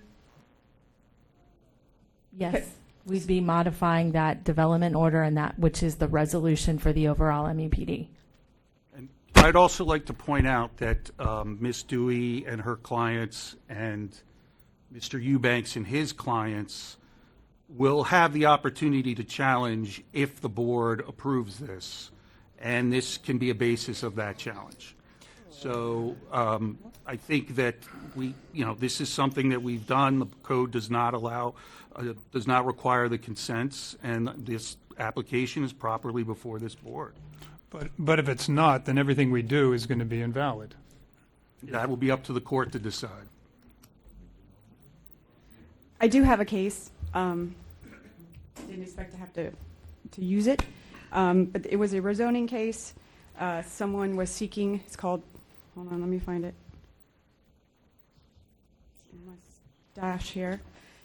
Porpoise Point Partnership, 532 Southern 2nd, 727. A property owner was coming in for rezoning to revert back to a commercial use. In doing so, the county by itself unilaterally site planned the project. It designed the project. The court found that was inappropriate to site plan the project without the property owner's consent. So I do not agree with the reading of your code. I do not agree that the standing law in the state of Florida and the United States and state constitution allow for this. So I think I've made my point, and I very much appreciate your time today. Thank you. Mr. Chair, can I ask one quick question? Sure. In our hypothetical shopping center MUPD, if there's a property owners association for that MUPD, would consent from the property owners association be needed for any individual property change? No, they would attempt to get consent. For the POA itself, even though there were changes required by the POA? Correct. Okay, thank you.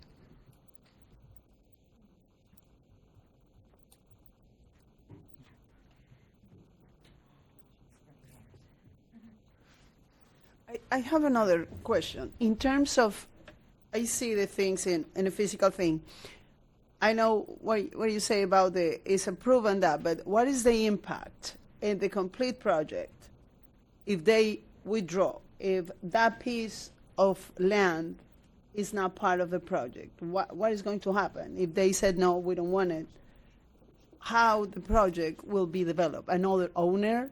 I'm kind of like, we are taking literally a piece of the project. What is going to happen with that? How that affect all this situation if if one of the players is gone?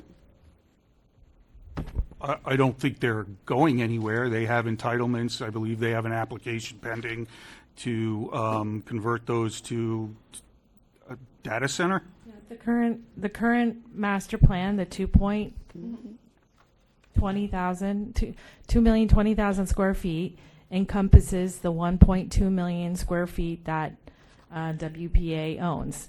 The proposed master plan does not change the approval of that warehouse approval. It's on the site tabular data as 1.2 million square feet of warehouse. If the administrative application is approved to change the 1.2 million of warehouse to 1.2 million of data center, the master plan would be updated reflectively for that particular property owner. So this particular applicant that's asking for the 1.5 million increase in square footage is not being applied to their parcel, though they would,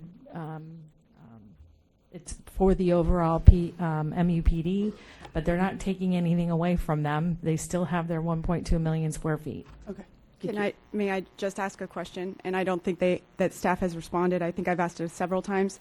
The conditions of approval that are being added to the master plan will or will not apply through the processing of our application and to our property. The conditions of approval that are being approved as part of this will or will not apply to our parcel now or as it's being processed. The conditions of approval that are proposed before the board right now in this application are not adopted. They are not part of any development order that currently exists.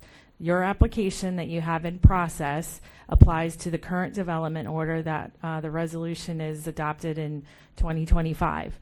So along with the adopted resolution that's currently in existence with the proposed application, along with the ULDC, along with the comprehensive plan requirements, that's what we would apply on the current application to convert the 1.2 million square feet of warehouse to data center. That's what we would apply on that application. If I may, I do want to add to the record, the current application that's in front of you, the conditions of approval, most of them are carrying forward from the prior master plan approvals. So those are not being changed and will continue to apply. There are maybe two that potentially could be written so that they could be specific to the Palm Beach aggregates owner.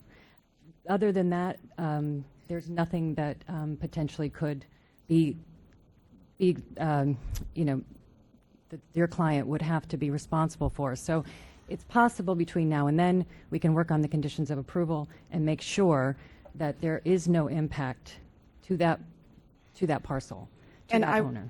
Thank you. I'm sorry, I didn't mean to interrupt you. I would say though, the response was it's not yet adopted. The process is ongoing, which is headed towards adoption. So if adopted, while our application is pending, as it currently stands, would those conditions be applied to us? And that's what I was trying to let you know, that the idea would be that if there was one, then I would believe that you would object to those at the board, at the meeting. In between now and BCC, we can work on the conditions to make sure that anything that looks that it could be applied, that potentially could be applied to the West Palm Beach.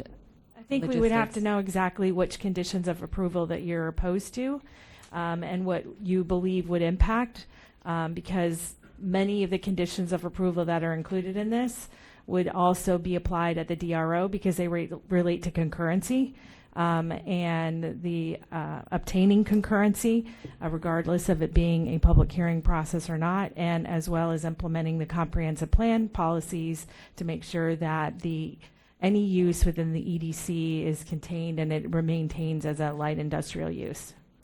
So again, just to restate, as you can hear, there is an implication to us and our property. We have not been party to this discussion. We're being given 10 minutes graciously by you to make this case. It is not appropriate to move forward without our ability to understand and participate and understand fully how this is going to impact our property. We've not been given that opportunity. We do not consent to this application, and I don't think anything that staff has said, we appreciate it. However, we need to be part of the process moving forward. This 10 minutes is not sufficient, and moving it to the board gives us, I believe this is scheduled to go in front of the Board of County Commissioners on July 15th. That's not enough time to get this ironed out, in our opinion. So we would request respectfully that you table this item until we can work this out with staff at least. I have a question. Mr. Chair, this application is for increase of square footage. Correct. Okay, so the increase in square footage would be for the MUPD. So can this other property owner take advantage of that square footage? Or is it only going to be for, if it's added to the MUPD, why can't there be a little more square footage on that property? That's my question. It is possible. Okay, then we got, maybe, does your client want more of the square footage that's being used here? I mean, this is an Again, it's atypical application. It's uncomfortable, and we don't mean to put you in this position, Yeah. but we must. Can I try to? Yeah. So, your standards are listed beginning on page 7 of your staff report. Nowhere in there does it mention consent, does it mention ownership, nothing like that. Those are your standards. Those are the standards that you are supposed to apply here today. Okay, so that's what needs to be done. Can this be tabled? No, this cannot be tabled. Under our ULDC, we are bound by the statutes. The statutes say that once a project is certified, we have 180 days to make a decision. Our ULDC says that the zoning commission, pull it up,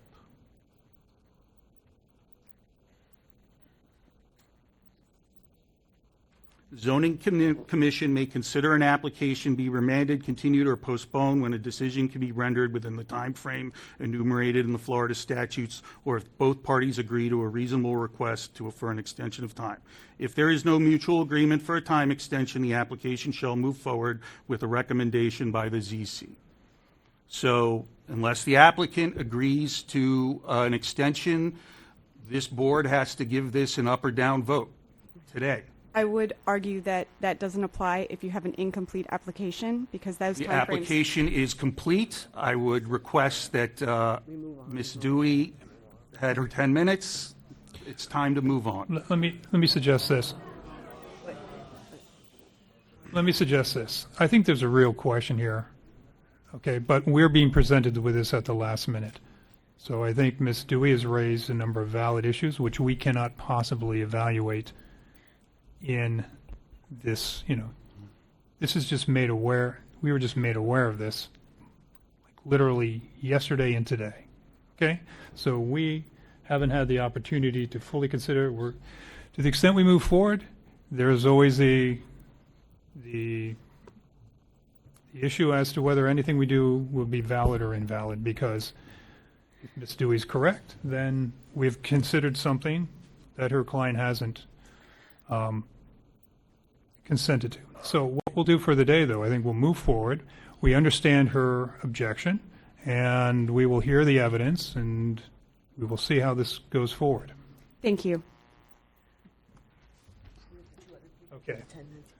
John Eubanks and Christina Reichert, they each have 10 minutes. They represent. I think I forgot what I was going to say.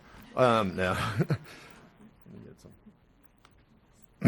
So for the record, John Eubanks, 605 North Olive Avenue, and I have the privilege to represent Arden Homeowners Association.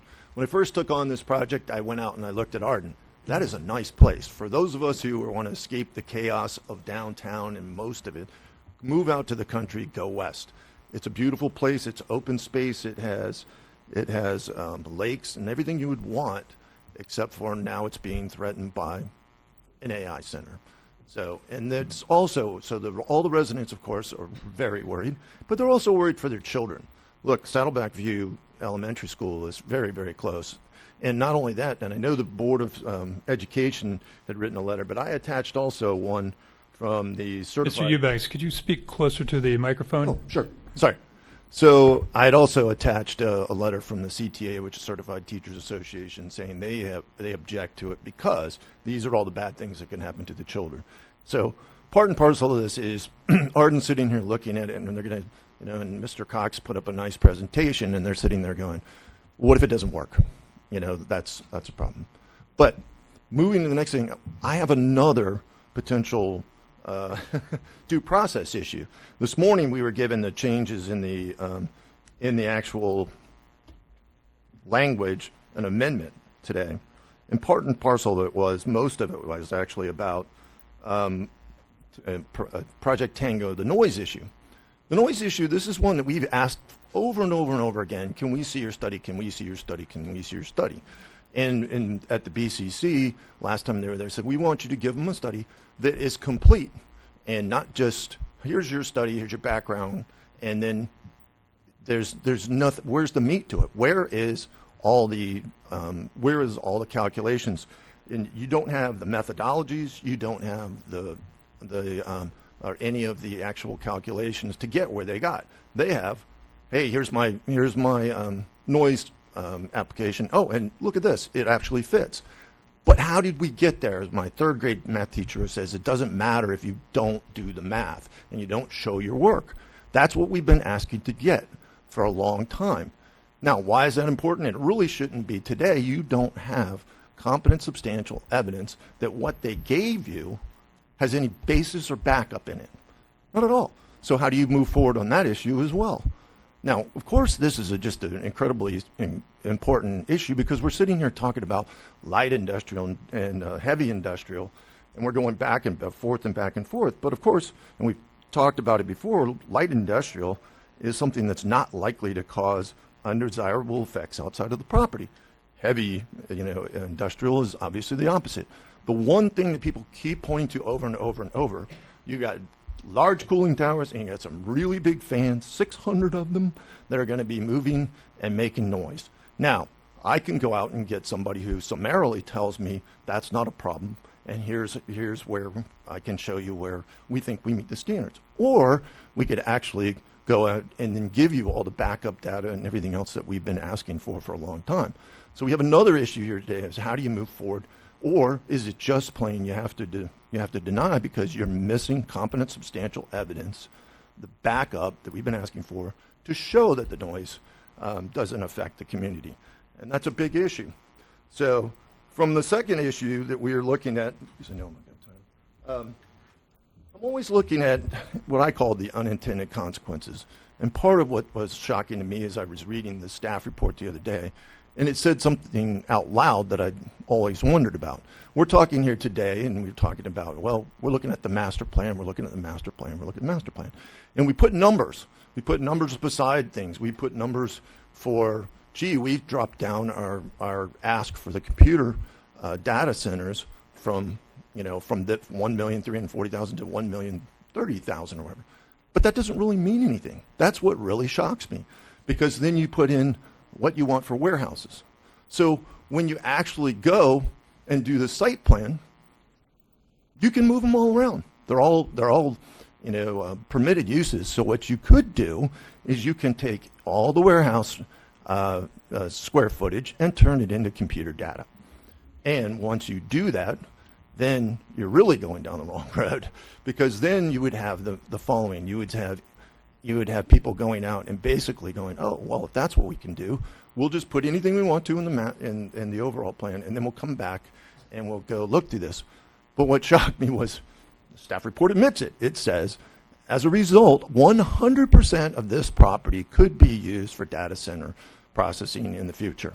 That means, if that's true, and if you also then say, well, it's light industrial, which we think is wrong just as a practical matter, not to mention under your code. If you do that, then anybody who has warehouse space and it's in the right zoning, or you change it to the right zoning, can come in and say, well, I want AI data, data centers as well. That's a slippery slope once you go down that road. It's not really what it was intended for, and it's not really what it should be used for, is proliferation of data centers that are really don't fit where you're going to put them. And if you would go on with heavy industrial, right, then you would have them placed where they're supposed to be. I mean, I just found out, just from a practical matter, I ran this by somebody the other day. I said, okay, what do you call a project that has 45 foot story buildings, 75 foot story cooling, 600 fans to cool off computers that have chips that run too hot and that create all this heat that we have to figure out what to do with either the water or how to keep them cool? And I said, is that a light industrial? No. Light industrial is what your code says, which really talks about, even your comp plan even talks about things like data retrieval, data servers, cloud storage, where you're actually just going and retrieving things back and forth. In 2016, that's all we had. We talk about 2016, we talk about plan, and we say, gee, what's changed? Well, what's changed is there were no hyperscale AI data farms, because there wasn't any AI at that time. So yes, of course they're antiquated, they're out there, and what we keep doing over and over again is saying, well, we'll find a way to shoehorn this in here. Look, there's a word I like. Let's point at that word, and let's say it's light industrial. But as a practical matter, everybody knows it's not. It's massive amounts of energy, way past what everybody expects, and it's massive amount of water too. There was a water calculation in here just supposedly for the warehouse that says they're going to use 314 ERCs, which I found out was 5,600 gallons per day in this case, right? And they're going to do that, and they're going to use that for per month. We got to 1,760,000 gallons per month, right? Now the problem is, of course, well, I'm told two different things. One says that's really for the warehouse, but the very next sentence says staff is recommending a condition of approval that the data center utilize gray water or other water technologies to the greatest extent possible to reduce the use of potable water. Well, it says that they're actually going to use this. So we got a conflict there. So you don't have, again, competent substantial evidence on some of these issues. Now, I know I have only a short period of time, but let me go, I want to talk real quickly. The EDC thing, everybody talks about EDC, and that is a problem. Look, in 2016, this applicant asked to be put into EDC, knowing that it was supposed to be an employment center, knowing it was supposed to bring jobs from 3 different cities, from the Tri-Cities or out west. They did that knowingly because, hey, warehouse was where it's at, and we can get an EDC, right? Now, the problem is, what we're finding out is that, well, EDC with AI, you don't need people. You don't need a bunch of people. You already took away a ton of parking spaces in these last times because there's no people, and some of them, when there are, they're just working remotely. And if that's what it is, then again, this project it should not be an EDC. It should be in a heavy industrial space where the EDC does only allows light industrial. So we're sitting here going around in circles, but these are the major issues. And it seems like, one, we don't have enough, obviously, information to make that determination as to the noise. 2, we have to look at some of the comp plan violations, look at things like EDC. And then 3, for goodness sakes, please look at what's going to happen to some of these communities as well. So at the end of the time, we think when you put it all together, 1, it shouldn't go forward. 2, if it does, it needs to be denied. So I appreciate your time. Thank you very much. Any questions of Mr. Eubanks? No. Okay, who's the next? It's Christina Reichert. She's right there. Hey, folks, please, please. Hi, thank you. My name is Christina Reichert, and I'm here on behalf of the Western Palm Beach Community Alliance. Can you all hear me all right? Yes. Okay, wonderful. So I want to start by talking about what was approved in 2016, because we've talked about it a lot. So the quotes from the staff report describe this facility as a commerce park with warehouses and a quote-unquote server farm. Now, this is a point of distinguishment I want to make. There's a significant difference between a server farm and an AI data center. In Florida, we have over 200 existing server farms across the state. They are very common use. They are light industrial. They are around 5 times smaller than Project Tango, even under this smaller footprint of about 1 million square feet. They require about 17 times less electrical power than Project Tango would require.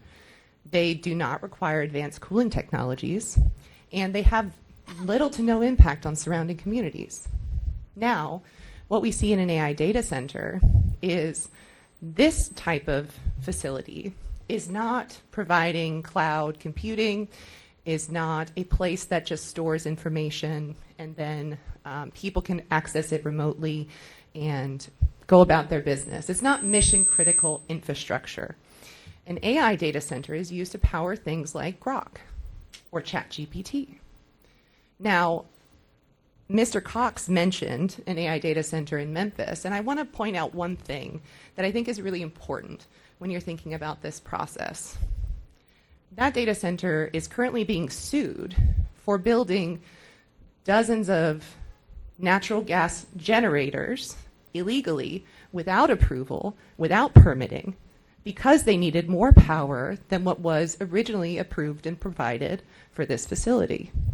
And so, yes, we hear that this data center right now is around 1 million square feet.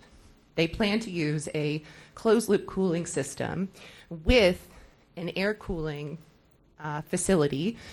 Now, that is something I want to also draw attention to. Mr. Cox has repeatedly pointed to the fact that this is a closed-loop cooling system. Now, that is not unique to Project Tango. However, the real question is what comes as an additional cooling system that makes sure that when that water is cycling through the system, it has to go somewhere that then will transfer the heat from the looped water into the environment. Now, there's 2 ways to do that. You can do that with liquid cooling and an evaporative cooling water system, or you can do that with air cooling.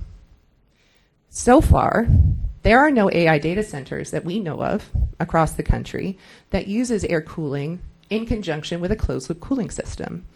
And in fact, we have reporting that has been submitted in the record that shows that a brand new AI data center being built by industry giants does have a closed-loop cooling system, but it requires 5 to 8 million gallons per day of evaporative cooling during hot months. Now, this site is in South Florida. Just about every month is a hot month.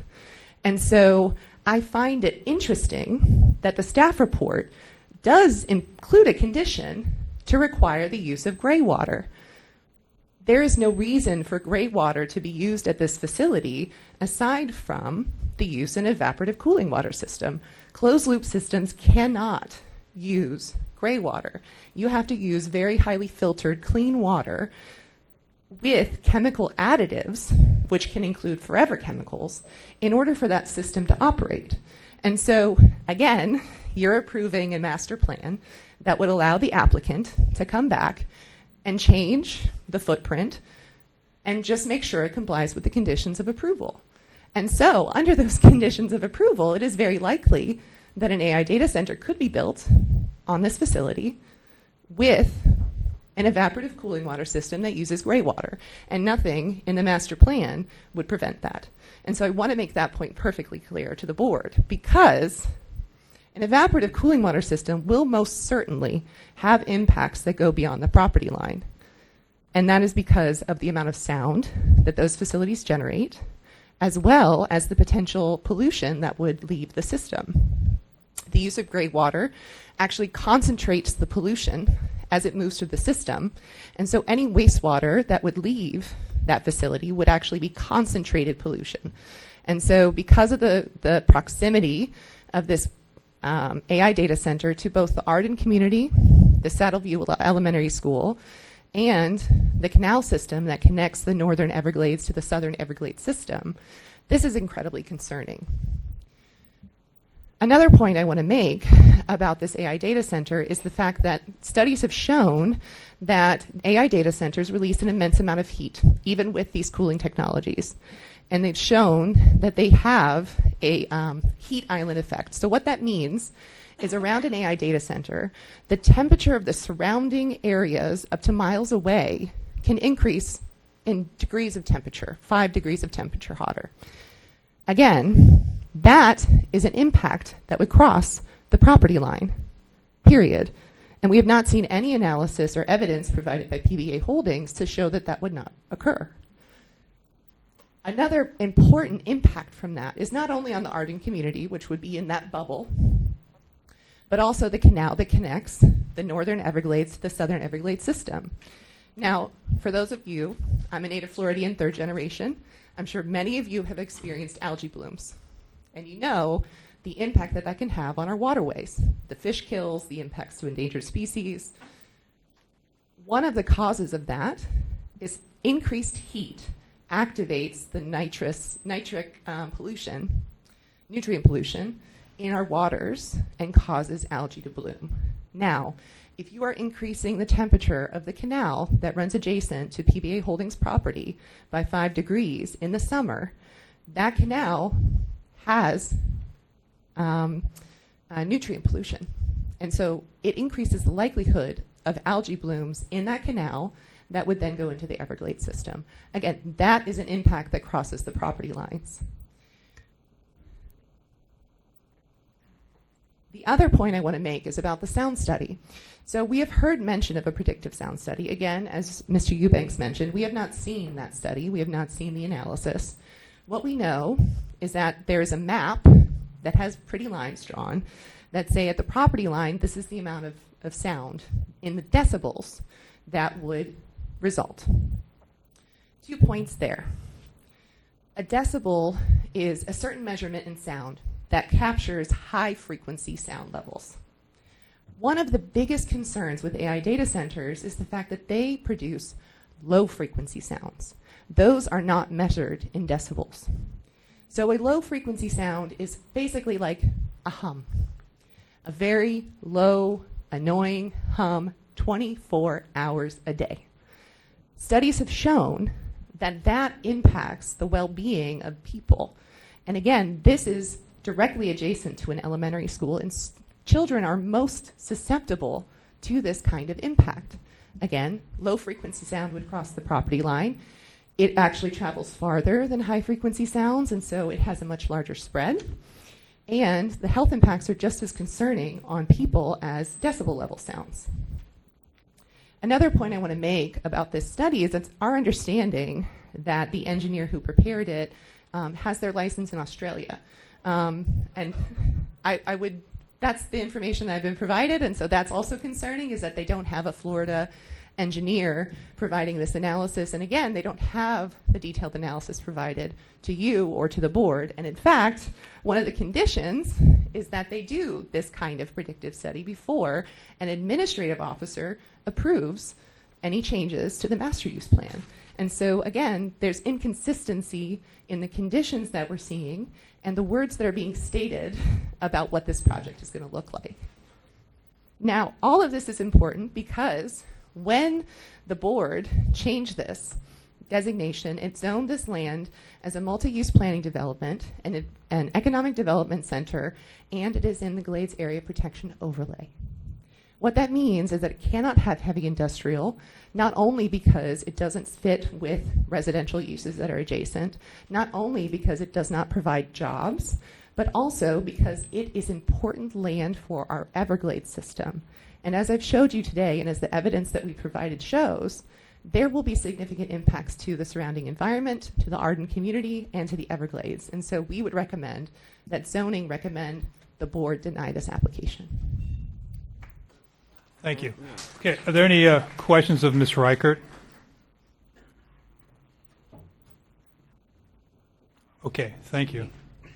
Who's the next person? We have cards now. Okay. We have cards. We can. Okay, we're now going to go to individuals, and as your name's called, I think Ms. Yes, what we're going to do is we're going to call up 6 people at a time, and you can have one person at each lectern and 2 behind waiting to speak, and please give your name and your address. So we'll call the first 6 here. Jamie Backer, there's from Tree Stand Terrace. Jamie. Okay. The last name is a little difficult. Laura Cole. Joan Outwater. Linda Hart. Bill Spilfiger. And Linda Weichel. Okay, those 6. If you could start with your name and address, and you'll have 2 minutes. Good morning. My name is Laura Cole, 1016 Castaway Court. I'm a resident of Arden. I'm also the Senior Vice President of Workforce Strategy and National Operations for the largest staffing company in the world. I manage a team of consultants who determines the difference between heavy industrial and light industrial. So I'm here to talk about the dangers of low-frequency noise, which Ms. Reichert just mentioned. Hyperscale data centers do not just make noise that you can hear. They generate a 24/7 low-frequency hum that bypasses your ears and standard noise testing. Unlike high-pitched sounds, these travel for miles. So this is not about the property line. This is about 3 to 5 miles from this piece of property. This low-frequency hum penetrates glass and concrete. You cannot build a wall high enough to stop it. The developers are counting on you not knowing this.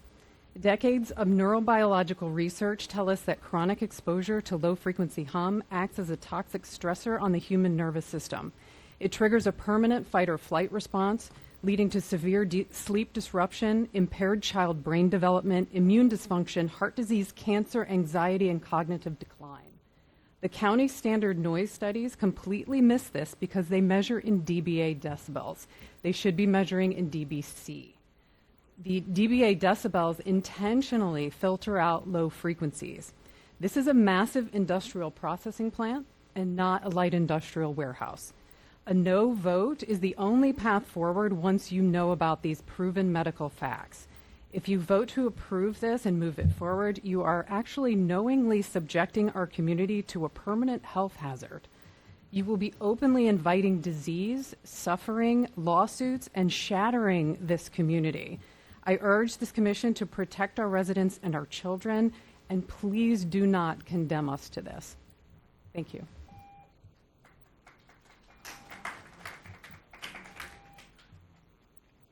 Jamie Bracken. I'm a resident of Arden. I'm at 19624 Tree Stand Terrace. My biggest concern with the project is certainly the health and the safety of our community, all the noise that's going to occur, everything that's been stated thus far. Truly, we have a great group of people here, and thanks to everybody for showing up today. My main concern is what most people have already pointed out, is that this is definitely a heavy industrial use. We have the excessive power consumption, the water, the impact to other properties that are adjacent. We really can't allow that use to occur right next to a school, right next to a 2,300 home community, and nobody in Arden wants it in our backyard. So please, please do everything we can to deny this request and keep our community healthy and safe. Thank you for your time. We're going to also Faye Bernstein and Patricia Hansen. We're going to keep the 6 going, so I'll be calling a person after. Good morning. My name is Bill Spilfogel. I live at 19781 Whispering Creek Road, Loxahatchee, Arden Community. I have one fundamental question regarding this application. In 2016, the County Commission approved this project as an economic development center based on limited light industrial proposal that emphasized employment opportunities and specifically excluded heavy industrial uses.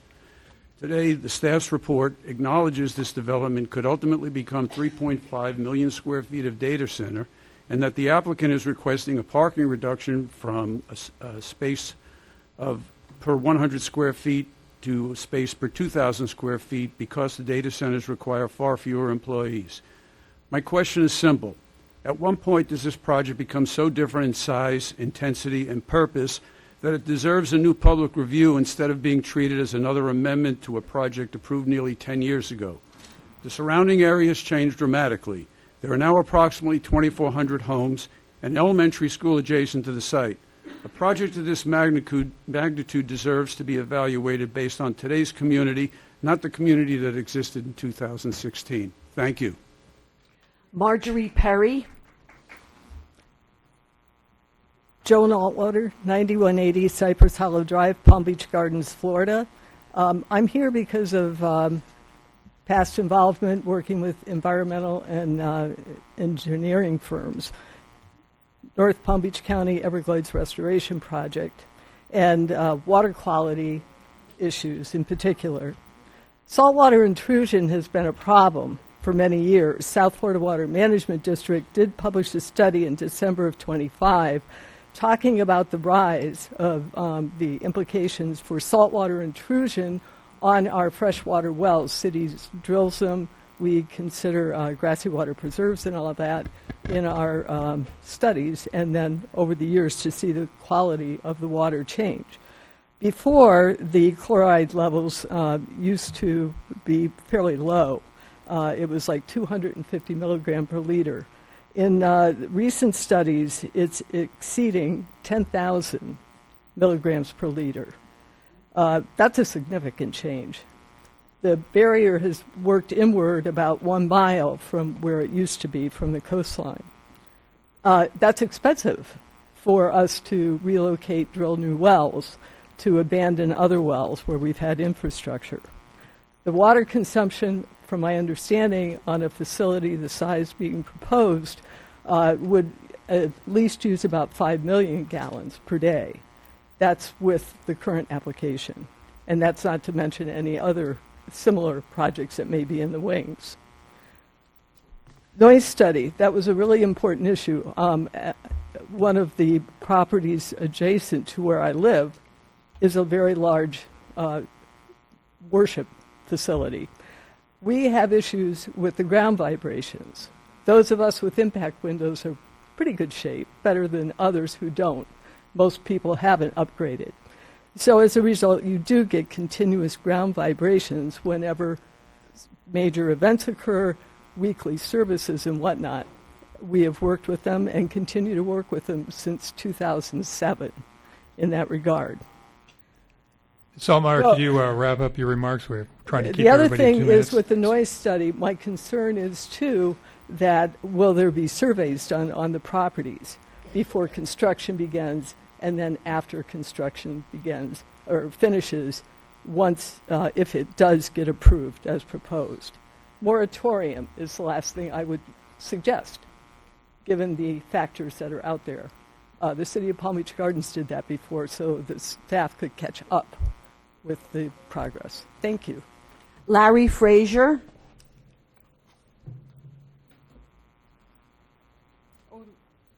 Go ahead. I don't know. Your name and My your name address. is Faye Bernstein on 9759 Saddle Court in Lake Worth. So it was very funny. She just talked about saltwater. And I purchased a book, just got it 2 days ago, just opened up to a page, and it was talking about saltwater. And I just want to read a few lines from it.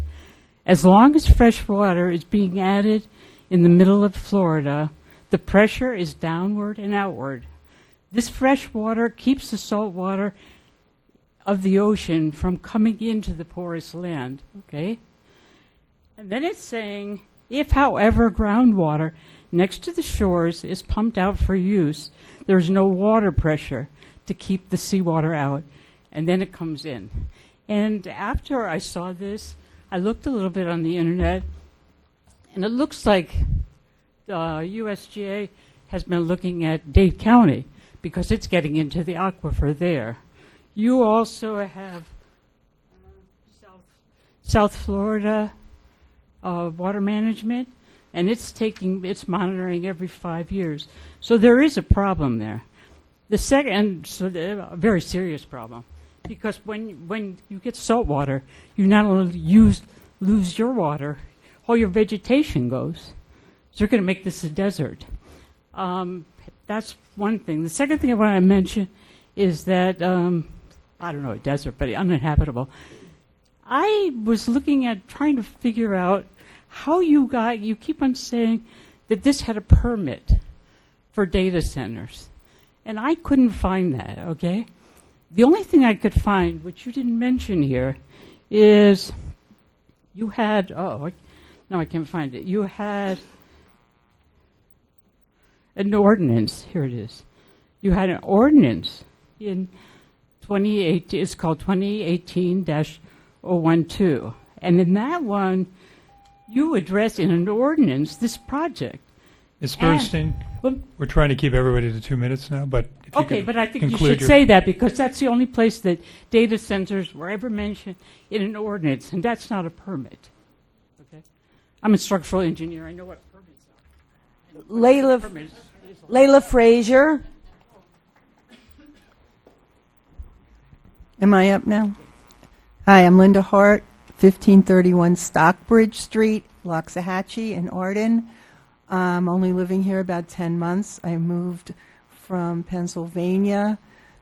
Wish I was back there because I didn't feel like I needed to move and get into this horrible situation with my home, my great-grandson whom I live with and I'm raising, my granddaughter, and my family in such danger by buying a home in Florida. And yet, here I am,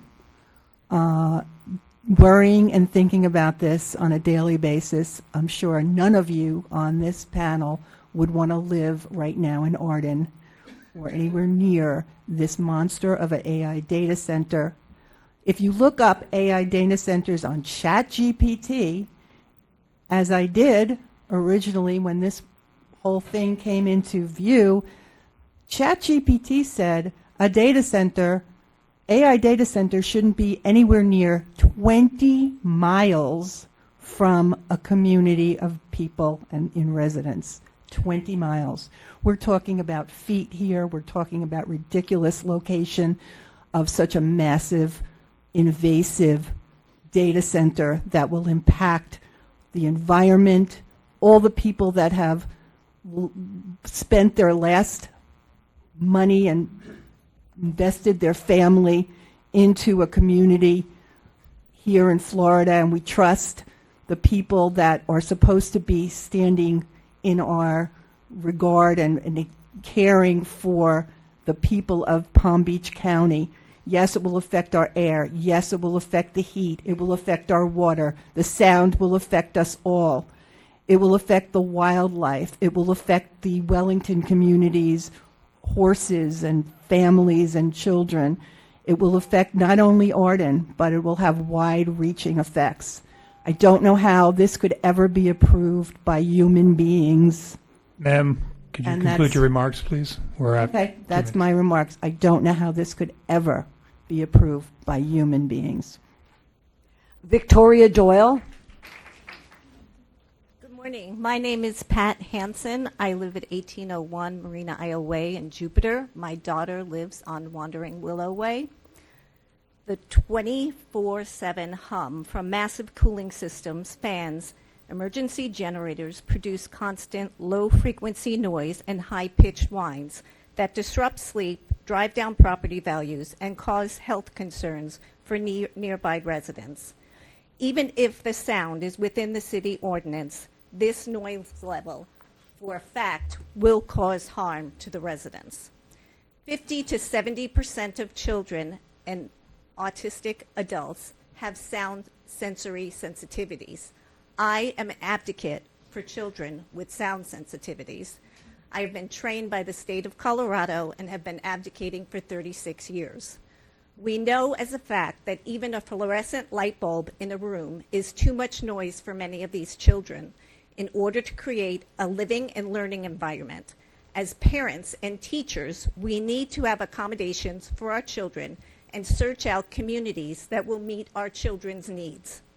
Arden was that community for my daughter.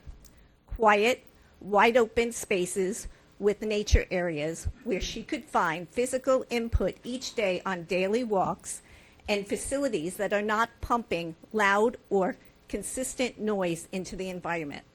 We checked the zoning of the proposed land behind Arden and was assured it was not zoned for a hyperscale or large-scale data center, but zoned for light industrial. Now Mr. Cox is telling us through his ad campaign that my daughter will be very happy once the data center is built.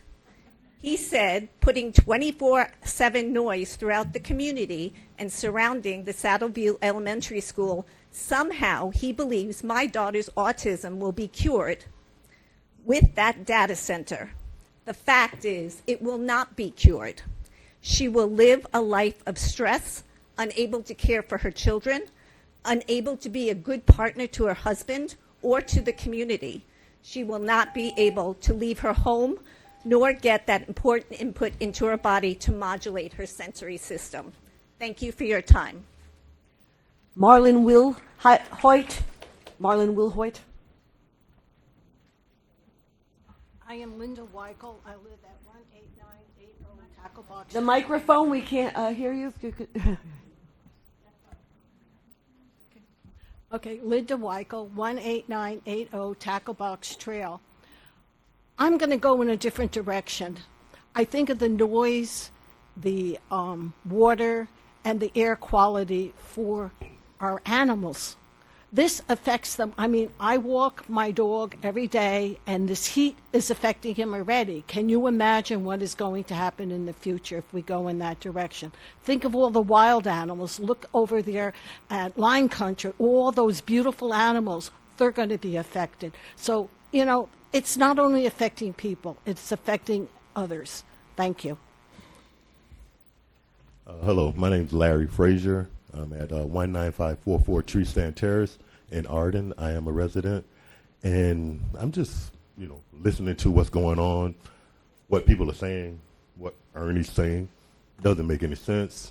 When you guys first started, he said they were going to use 5,000 gallons of water a day. All of a sudden now I see 100,000. What else is he lying about? Do you guys know what each is really getting put inside these data centers? Do you know what type of equipment is getting put inside these data centers? I mean, for me to even put up a screened-in patio, they want to know what kind of metal I'm putting in there before they could even approve it. How is it that you guys are considering this without knowing what Ernie is going to put in this data center? I'm pretty sure they put up data centers all over the place, right? You guys have other data centers, right? Correct? Why don't you just okay. address So, it to the commission, if you like would, I was please. saying, commissioners, if he cannot give you guys the information of what's being put in there, why are you even voting on it?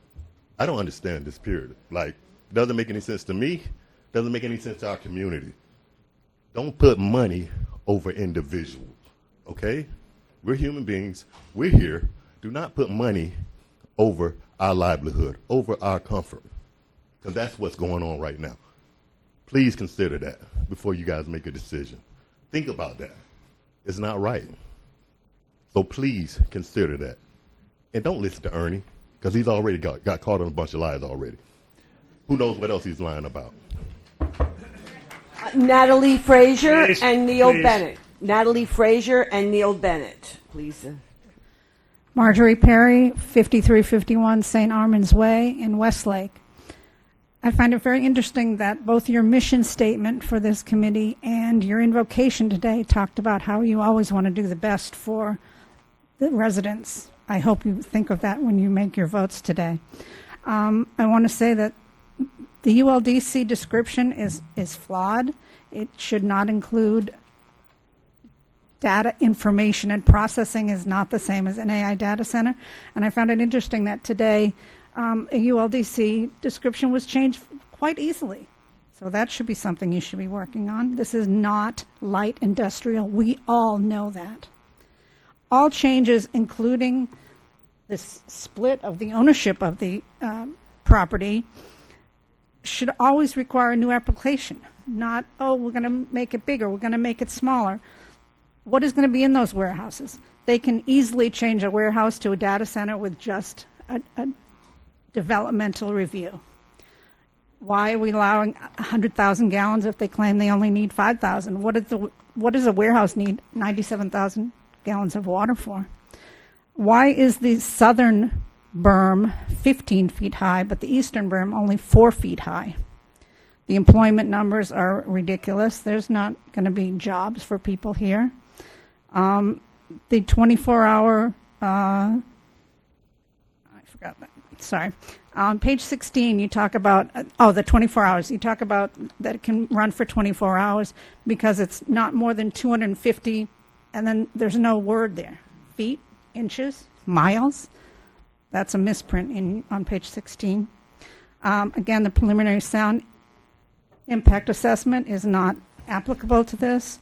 On page 17, you talk about compatibility with the area. No. You talk about minimizing adverse impact. No. And you talked about minimizing effects to the environment. All those are no's. Thank you for your time. Jacqueline Switalski. Hello, my name is Layla Frazier, and I am a resident at Arden at 19544 Tree Stand Terrace. I'm also a student at Wellington High School. I'm here today to speak about Project Tango and the impact it could have on students, families, and our community. If this data center is built, many families may choose to move because of concerns about consistent noise, water usage, and the overall impact on our neighborhood. I only have 2 years left of high school, and I don't want to leave my friends, my teachers, or the education I have worked so hard for. I am currently working towards my ACE diploma, and there is no guarantee that another school would offer the same opportunities. I've experienced 4th and 5th grade during COVID, and I know educational disruptions can have lasting effects. I don't want today's elementary school students to face avoidable challenges, such as the noise that is promised with Project Tango. Children deserve a quiet place to learn at school and a peaceful home where they can focus on homework, rest, and succeed. There is other land available further away from homes and schools. I respectfully ask that you stop Project Tango and instead place the data center in a location that will not disrupt families, students, or our community. Thank you for your time. Janice Ridenour. Good morning. I'm Victoria Doyle, a Lake Worth Beach resident, a candidate for U.S. Congress in FL23, and an attorney. We, like everyone around the country, are in the wild west of new technology. Data centers are totally unregulated by Congress, and the EPA has affirmatively refused to regulate the environmental impacts of data centers. Many around the country argue that hyperscale data centers are de facto heavy industrial because of their scale, power and water needs, noise, and infrastructure footprint, though the emerging best practice in zoning guidance is to treat data centers as their own category. For this reason, we need a state moratorium on AI data centers until the health and environmental impacts are better known, until the facts of AI supply and demand are better known. We may be in an AI boom that may bust. 2 final points. AI and AI data centers are not employment opportunity technologies, they're job killers. And the NDA, non-disclosure agreement, hiding the identity of the owner of this development violates the United States Constitution's First Amendment. We cannot petition the government about our grievances when we do not know who is building this, and we cannot be informed voters when we do not know to whom the owner is pumping campaign money. Thank you. Jamie Rodriguez. Again, Folks, I'd encourage you just to hold your comments, let the people speak, because we have to listen to what people are saying, okay? Thank you. Good morning. My name is Marlon Wilhoit. Although many have spoken on the effects that it will have on the environment, I'd like to speak about the mental effects that these AI data centers will have on our children. I am 18 years old and graduated high school in 2025 and have seen the effects that AI has had on our learning firsthand. We used to take pride in learning things, come home and brag to our parents that we had learned things, but AI has become so pervasive that it has aided the need of this generation to just get by. As someone who has seen it firsthand, students are pasting their work into AI while teachers are using AI to make their work in the first place, and any use of human thought is being eliminated. Literacy rates are dropping, and when the country is enabling these AI companies to grow right in our neighborhoods, how can we expect them to not continue dropping? These kids will grow up to be our next generation. Doctors, pilots, lawyers, engineers. If our kids learn, if all they learn is how to prompt an AI and are growing up with it less than 2,000 feet away from their school, there is no way we can expect our kids to be prepared for their future. I cannot imagine a world where AI was that intertwined in my life, especially at that young of an age. And the next generation shouldn't have to either. That's all I have to say. Thank you. Dr. Brooke Coslet. Good morning. My name is Natalie Frazier, and I'm a resident of the Arden community, 19544 Tree Stand Terrace. And before my current career, I worked in the Florida homeowners insurance industry from time of Hurricane Katrina and Wilma until my daughter was born in 2009. And during these years, I witnessed firsthand how catastrophic events changed Florida's insurance market. I saw insurance companies tighten underwriting guidelines, homeowners struggle to obtain and keep coverage, premiums increase, and carriers become far more selective with risks that they were willing to insure. That experience is exactly why, before coming here today, I carefully reviewed this commission staff report, and I did not find any analysis addressing homeowners insurance or whether this project could affect the availability or the affordability of coverage for the surrounding residential communities, or if the county sought input from the insurance industry, insurance actuaries, the professionals who evaluate the price and the risk, or the Florida Office of Insurance Regulation, regarding whether this project could have insurance implication for nearby homeowners. So I respectfully ask, has the Palm Beach County consulted with homeowners insurance industry, insurance actuaries, or the Florida Insurance Regulation? If that analysis has been completed, where can we find that for public review? And if it has not, why wasn't it considered before recommending approval for this project of this magnitude? If this project were proposed next to your home, to your children's school, would you feel comfortable approving it today without knowing the answers to these questions? I'm not asking you to have all the answers today. I'm simply asking you to make sure that these questions are answered before a decision that will affect the community for generations to come. I also wanted to mention, because I was listening to, I guess our buddy Ernie here, about how there's going to be hundreds and thousands of dollars for the for the county. What about the hundreds and thousands of dollars that the homeowners will lose in our values for our homes and us having to move? So I moved in 2020. My rate is 3.5. If I have to go buy another house, it'll be a 7%. So we will lose money. Thank you. Ketham St. Hilaire. Hi, my name is Neil Bennett, 1384 Sterling Pine Place in Arden. And before I get into the facts, because I understand this is a quasi-judicial hearing and facts is what it's all about, I want you to understand my why. It may be hard to see. This is my 18-month-old son, Gabriel. And he's my why. He's why I'm here today. The facts are simple. The 2016 definition of a data center, which was already approved, is not even close to what a modern hyperscale AI data center is. And Mr. Cox admitted that modern hyperscale AI data centers around the country are heavy industrial uses. A heavy industrial use is not compatible to being within hundreds of feet of an elementary school and hundreds of feet of homes where children and adults live. Bottom line, commissioners, you should be recommending to the county commission that they reject this plan. And frankly, the county commission needs to take a hard look at what a modern hyperscale AI data center is, define it as a heavy industrial use, and limited to areas where heavy industrial uses are appropriate. Thank you. Debbie Murphy. Hi, my name is Jacqueline Switalski. I'm an Acreage resident at 12248 79th Court North.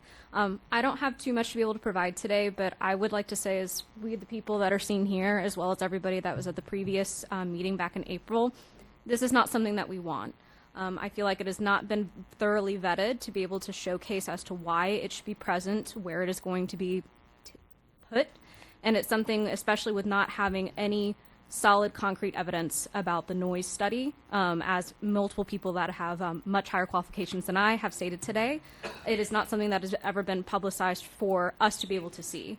I feel like it's something, whether they're able to or not, if you're wanting to be able to have buy-in and support from the community, it is something that should be shown to us to be able to show why it is safe for us. As of right now, for us, it is not safe. And I would really encourage you guys to look to see how future is going to look for all of our students and kids and people that live in the area. I recently moved out here about 1.5 years ago, and it's something that I've absolutely loved and seen in this community. And I really would encourage you guys to consider declining this, and hopefully this will not move forward. Thank you for your time. Sue Ellen Loisel. Good morning, Commissioners. My name is Jamie Rodriguez. I'm here on behalf of the Western Palm Beach County Alliance and an Arden resident.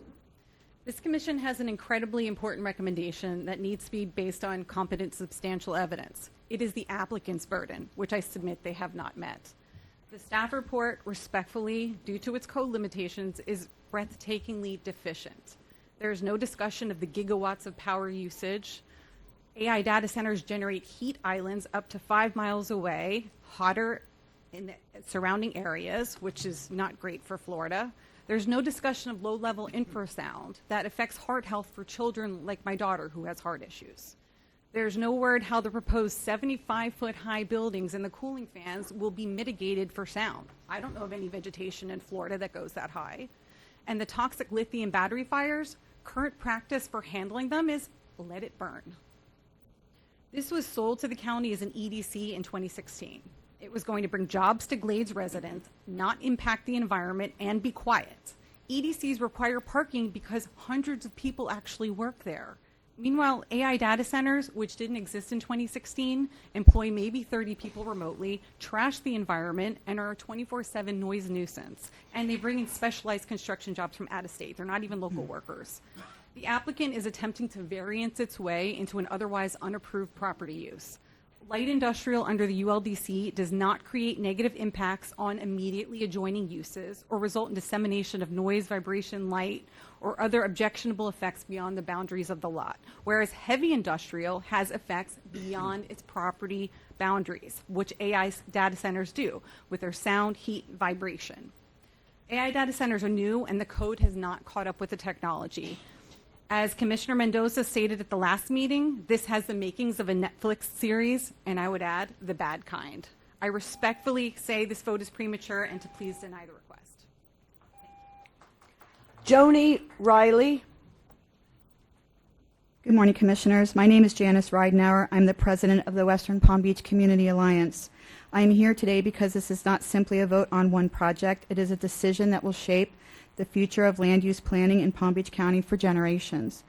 A hyperscale AI data center of this magnitude brings constant industrial noise and potential for water pollution, affecting access to clean drinking water, significant public safety concerns associated with large-scale lithium batteries systems, and other impacts that extend well beyond the property line into our neighborhoods, schools, and natural environments.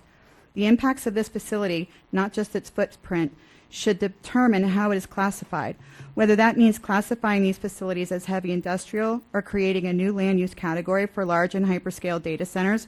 Our code must reflect their real-world impacts because these facilities represent an entirely new form of development that our zoning code was never designed to address. For these reasons, I respectfully ask you recommend to the Board of County Commissioners to deny PBA Holdings' application. This proposal is incompatible with the intent of the MUPD, EDC, and GAPO designations and does not fit within the county's data and information processing use. Today's decision will help determine the future of land use compatibility in Palm Beach County. As technology evolves, our zoning code must evolve with it. Yesterday's land use categories cannot adequately regulate tomorrow's industries, and once this is precedent is set, it cannot be undone.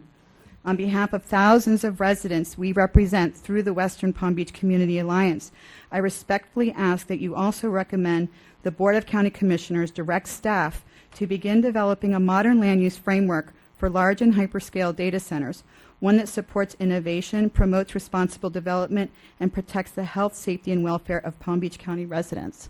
Thank you. Elizabeth Accomando. Good morning, ladies and gentlemen. This is a land use fight, not an anti-tech fight. Can you please state your name and your address? Sorry, I'm Dr. Brooke Coslett, 5409 Macoon, Macoon Way, Westlake, Florida, 33470. All right, this is not a land use fight. This is, let me start over. This is a matter of a data center that belongs in an industrial zone not adjacent to residential neighborhoods. This is about compatibility and siting. All right, let's talk legal procedural arguments. Burden of proof is on the applicant, not residents. The developer must show compatibility, safety, compliance, and minimal impact with competent substantial evidence. Unanswered questions equals burden has not been met, therefore grounds for denial. Children are legally, environmentally recognized as sensitive receptors, warranting heightened caution. Decisions should not be made under significant uncertainty, so therefore we should err on the side of caution. Approval is effectively permanent. The facility cannot be undone once built. Safety and welfare of the people. Now let's talk about neighborhood compatibility. Facilities operates 24/7, 365, functions as industrial infrastructure, not office use. This is a direct conflict with reasonable expectations of residents who bought into a residential community.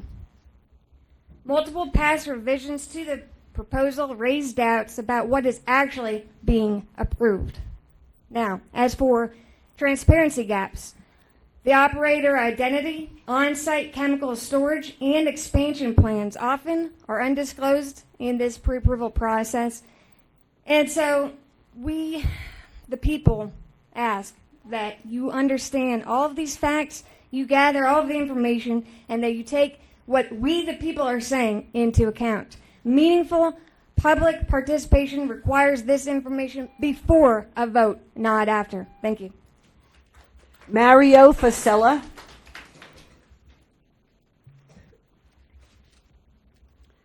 Hello, my name is Sue Ellen Loisel. I live at 19711 Weathervane Way in Loxahatchee, Florida.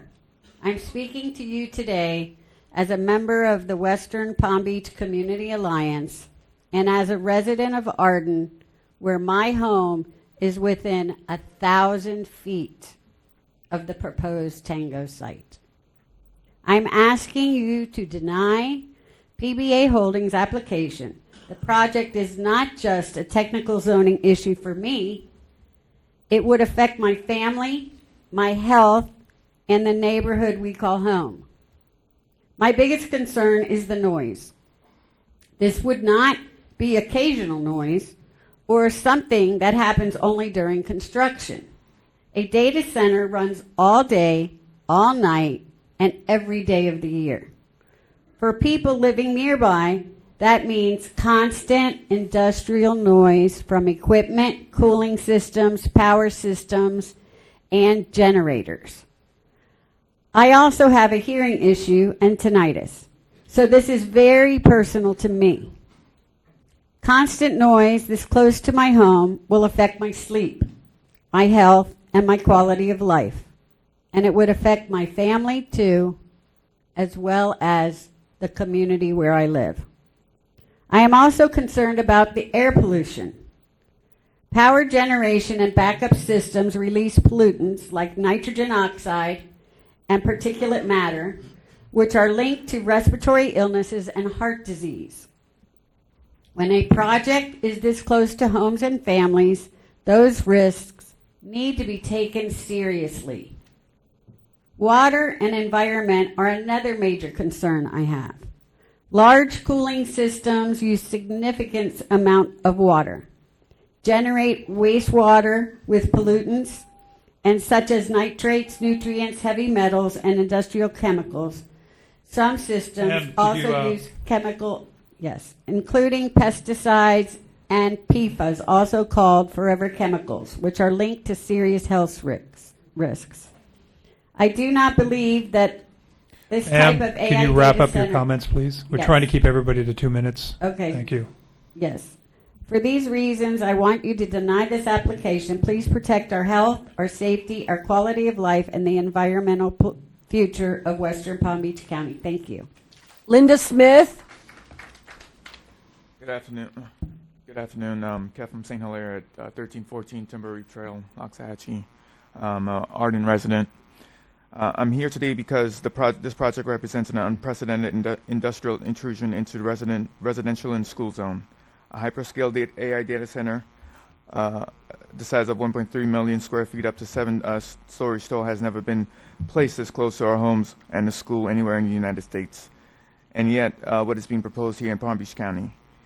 This is not a routine data center. It's a heavy industrial data center, industrial facility with continuous noise, massive electrical demand, diesel generator emissions, and 24/7 mechanical operations. Calling it light industrial is simply inaccurate and inconsistent with national zoning standards. Let me be clear about who is affected within a 3 to 5 mile radius of this site. There are 60 to 80,000 residents. This includes Arden, Westlake, the Acreage, Loxahatchee, and parts of Wellington. And just 1,600 feet away is Saddleview Elementary School, filled with children who will be most vulnerable to this industrial pollution. I want to briefly explain the pollutants that this facility will generate.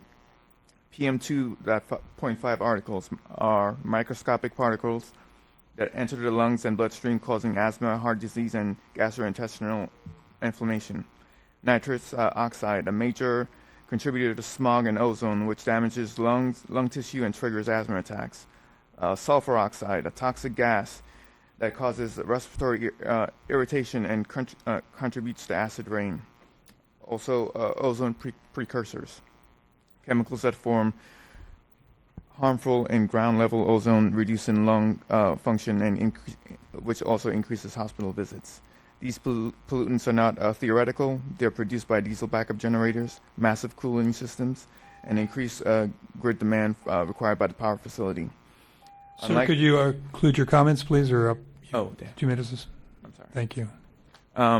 One final thought is also the financial impact towards the county that this could potentially generate, or the county could lose. Basically,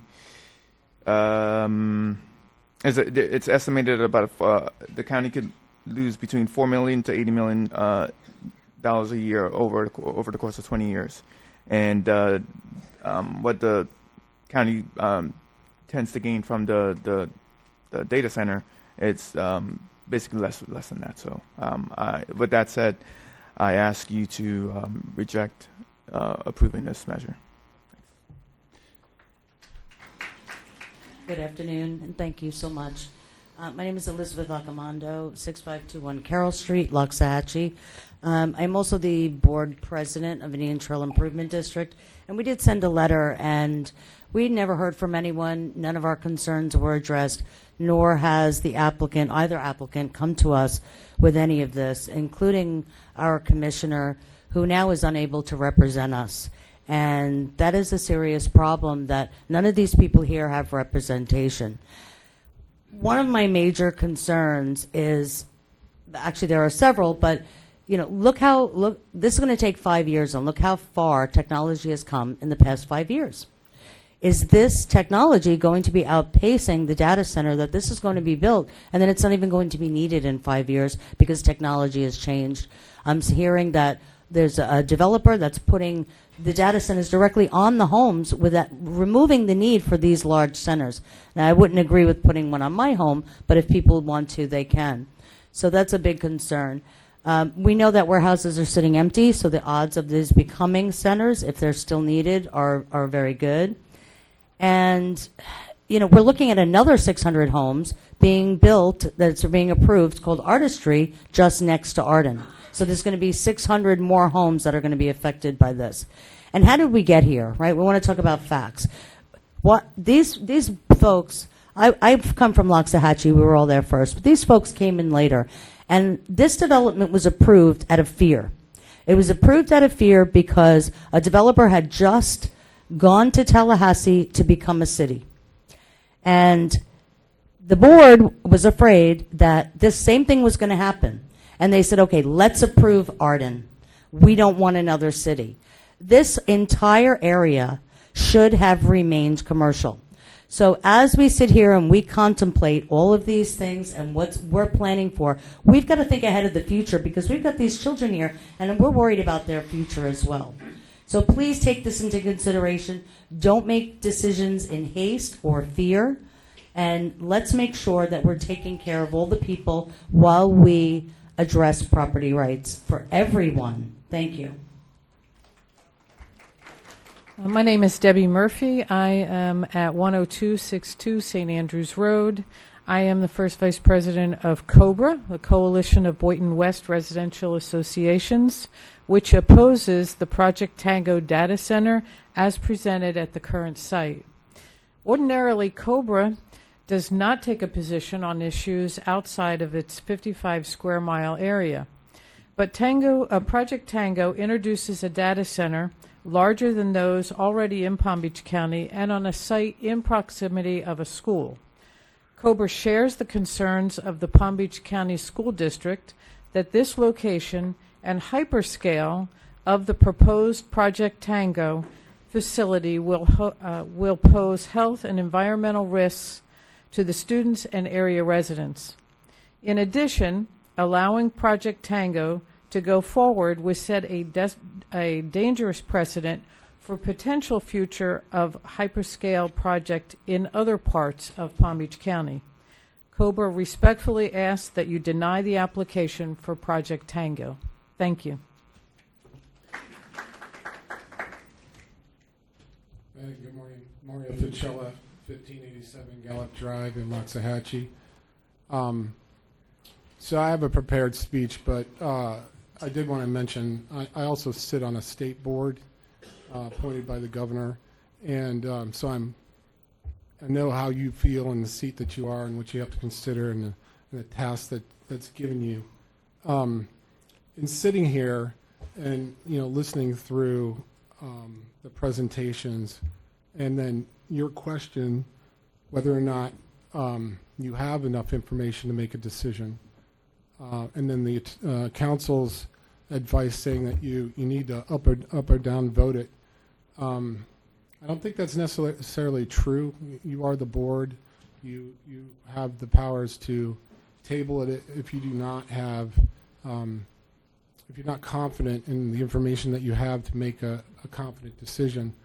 And if not, if you're compelled to do an up or down vote, I would compel you to do a down vote because you're uncertain as to the information that has been presented to you so far. With regard to staff recommendation, as a board member, we vote against staff on occasion for various reasons, and I think there's enough fact here to vote against staff recommendation to recommend this project. In fact, I believe that for what the commission should consider is developing stricter siting regulations for AI data centers, and really studying the impacts of this. And then I was also, in terms of the density that's being requested here, it's just, I'm sorry, I'm up, so I won't make that point. But I didn't hear anything about a traffic study, so I was a little concerned about that. But I would recommend that you deny the application. Thank you. Hi, my name is Joni Riley. I live at 1774 Stallion Drive, Loxahatchee. I am about 2 miles. I am in Fox Trail neighborhood. I am a high school teacher, and I am a biology and an environmental teacher. And I am very concerned, mostly with the heat and the water. The heat island is going to be devastating to all of us who live around it. In studies from other data centers that are not in South Florida, where it's not as hot, they say they can reach up to 16 degrees additional heat added with all the concrete, with all the air conditioning, with all the cooling. An additional 16 degrees at 105 degree heat index we have today. 121 degrees is what it will mean in August when these kids go back to school. And we have 115 degree heat index. 131 is what we're going to be. It's not livable.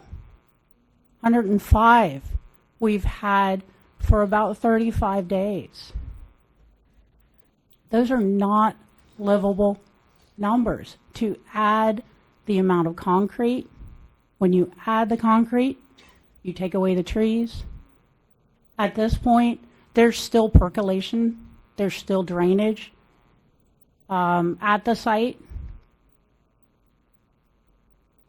My horse will not be able to withstand 131 degrees. If they do not add, they will not affect our electric bills. My air conditioner will not be able to cool my home at 132 degrees.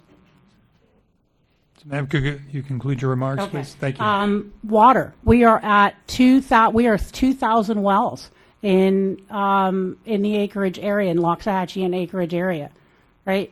All of this additional water will increase saltwater intrusion. We are also in the Everglades protection zone. I've got 2 seconds. Just let me finish. Everglades protection zone. Why are we allowing a hyperscale data center in a federally protected zone? We are at the headwaters. Lastly, there is a nest of a bald eagle's nest about half a mile, maybe a mile from the projected site. And how is this going to affect that bald eagle's nest at 20 Mile Bend? That's my, and please deny.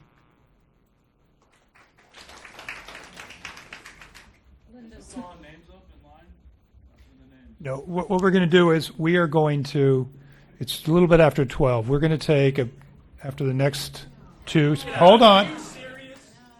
We've been going for, Don't listen to the people in the community. Don't get your would you listen to me for a second? I know what you're about to say. Prove me wrong and tell me you're not taking a lunch break. Go ahead. Let's see. We've been going for 3 hours. We're going to take a 30-minute break, okay? Because we've been On a holiday weekend, 4th of July. Guys. Listen. Maybe we should just sue you. That sounds better. You guys, I think we're giving everybody the opportunity to speak, okay? We're going to ask for just a short break to give the commissioners a time to use the facilities, okay? Yeah, heaven forbid the lawyer misses another meal over there. You please refrain from those type of comments, all right? It's not helpful to this process. Oh my, we all see it. Okay, who's the next speaker? Linda Smith, representing the Sierra Club, Loxahatchee Group, 17976 via Rio Jupiter. Can you hear me? I'm sorry. I'm a short person. Linda Smith, representing the Sierra Club, Loxahatchee Group, 17976 via Rio Jupiter. I will not be able to speak more eloquently than the local parents and Arden residents, but I am asking you to deny because this is not a complete application. Palm Beach County does have a surplus of warehouses. according to the property appraiser's office, so this probably will turn into all data centers if this is the way it goes. Project Tango is obviously not located in the right place. So I'm going to address two possibilities discussed a little bit by some of the other people. A one-year moratorium on all AI data centers, like at least 3 other counties and many municipalities have already adopted. A change in zoning to distinguish between the 2016 light industrial data center to the 2022 data and information processing. Name change, words matter. I don't know what that means. Today's data information processing is definitely, in my opinion, heavy industrial. If it's not in the zoning code that way, then we need to change the zoning code. Due to the high energy use, the low frequency noise, and the reused water exchanged, reused water is a type of antifreeze that still needs to be replaced and disposed of properly. We need to change the zoning to protect the communities now and in the future. This might be one project, but they could be many more. I have repeatedly asked the county commissioners and staff to look into these possibilities at public meetings. I'm asking someone in this room to think outside the box, step up and be a whistleblower like James Gaddis on the Florida State Parks debacle. We have 2 weeks, and there is an election for county commissioners coming up August 18th. Thank you.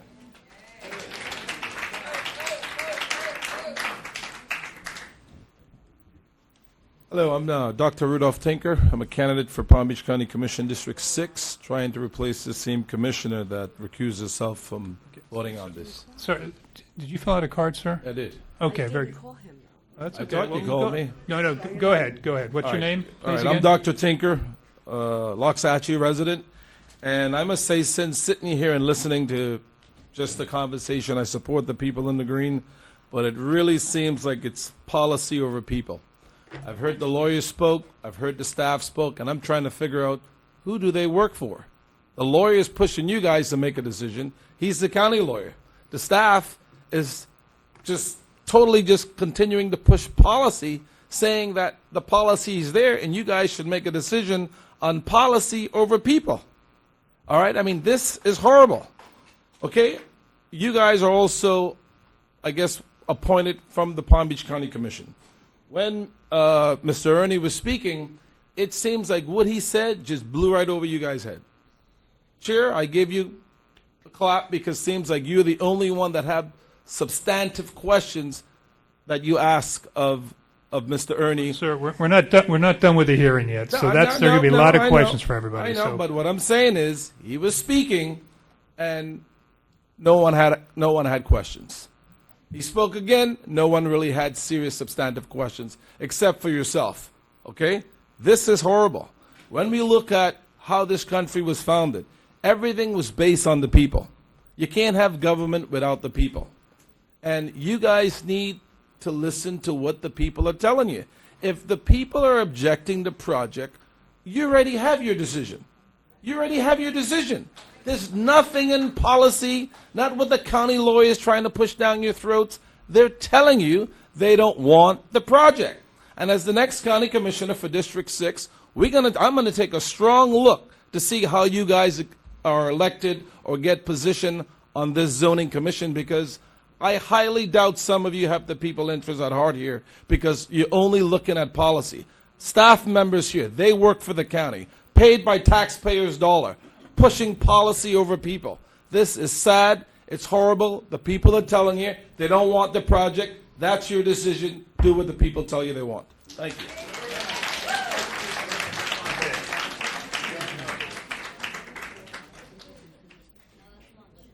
How many cards do we have left? How many do we have? Okay, we have, folks, we have about another 12 people who want to speak. So we're going to take a brief break for us, because after that we'll come back. The remaining people who have filled out cards will speak, and then the applicant has an opportunity to respond. Okay? So that's how we're going to proceed. So let's take, it's 12:15. Let's take 20 minutes.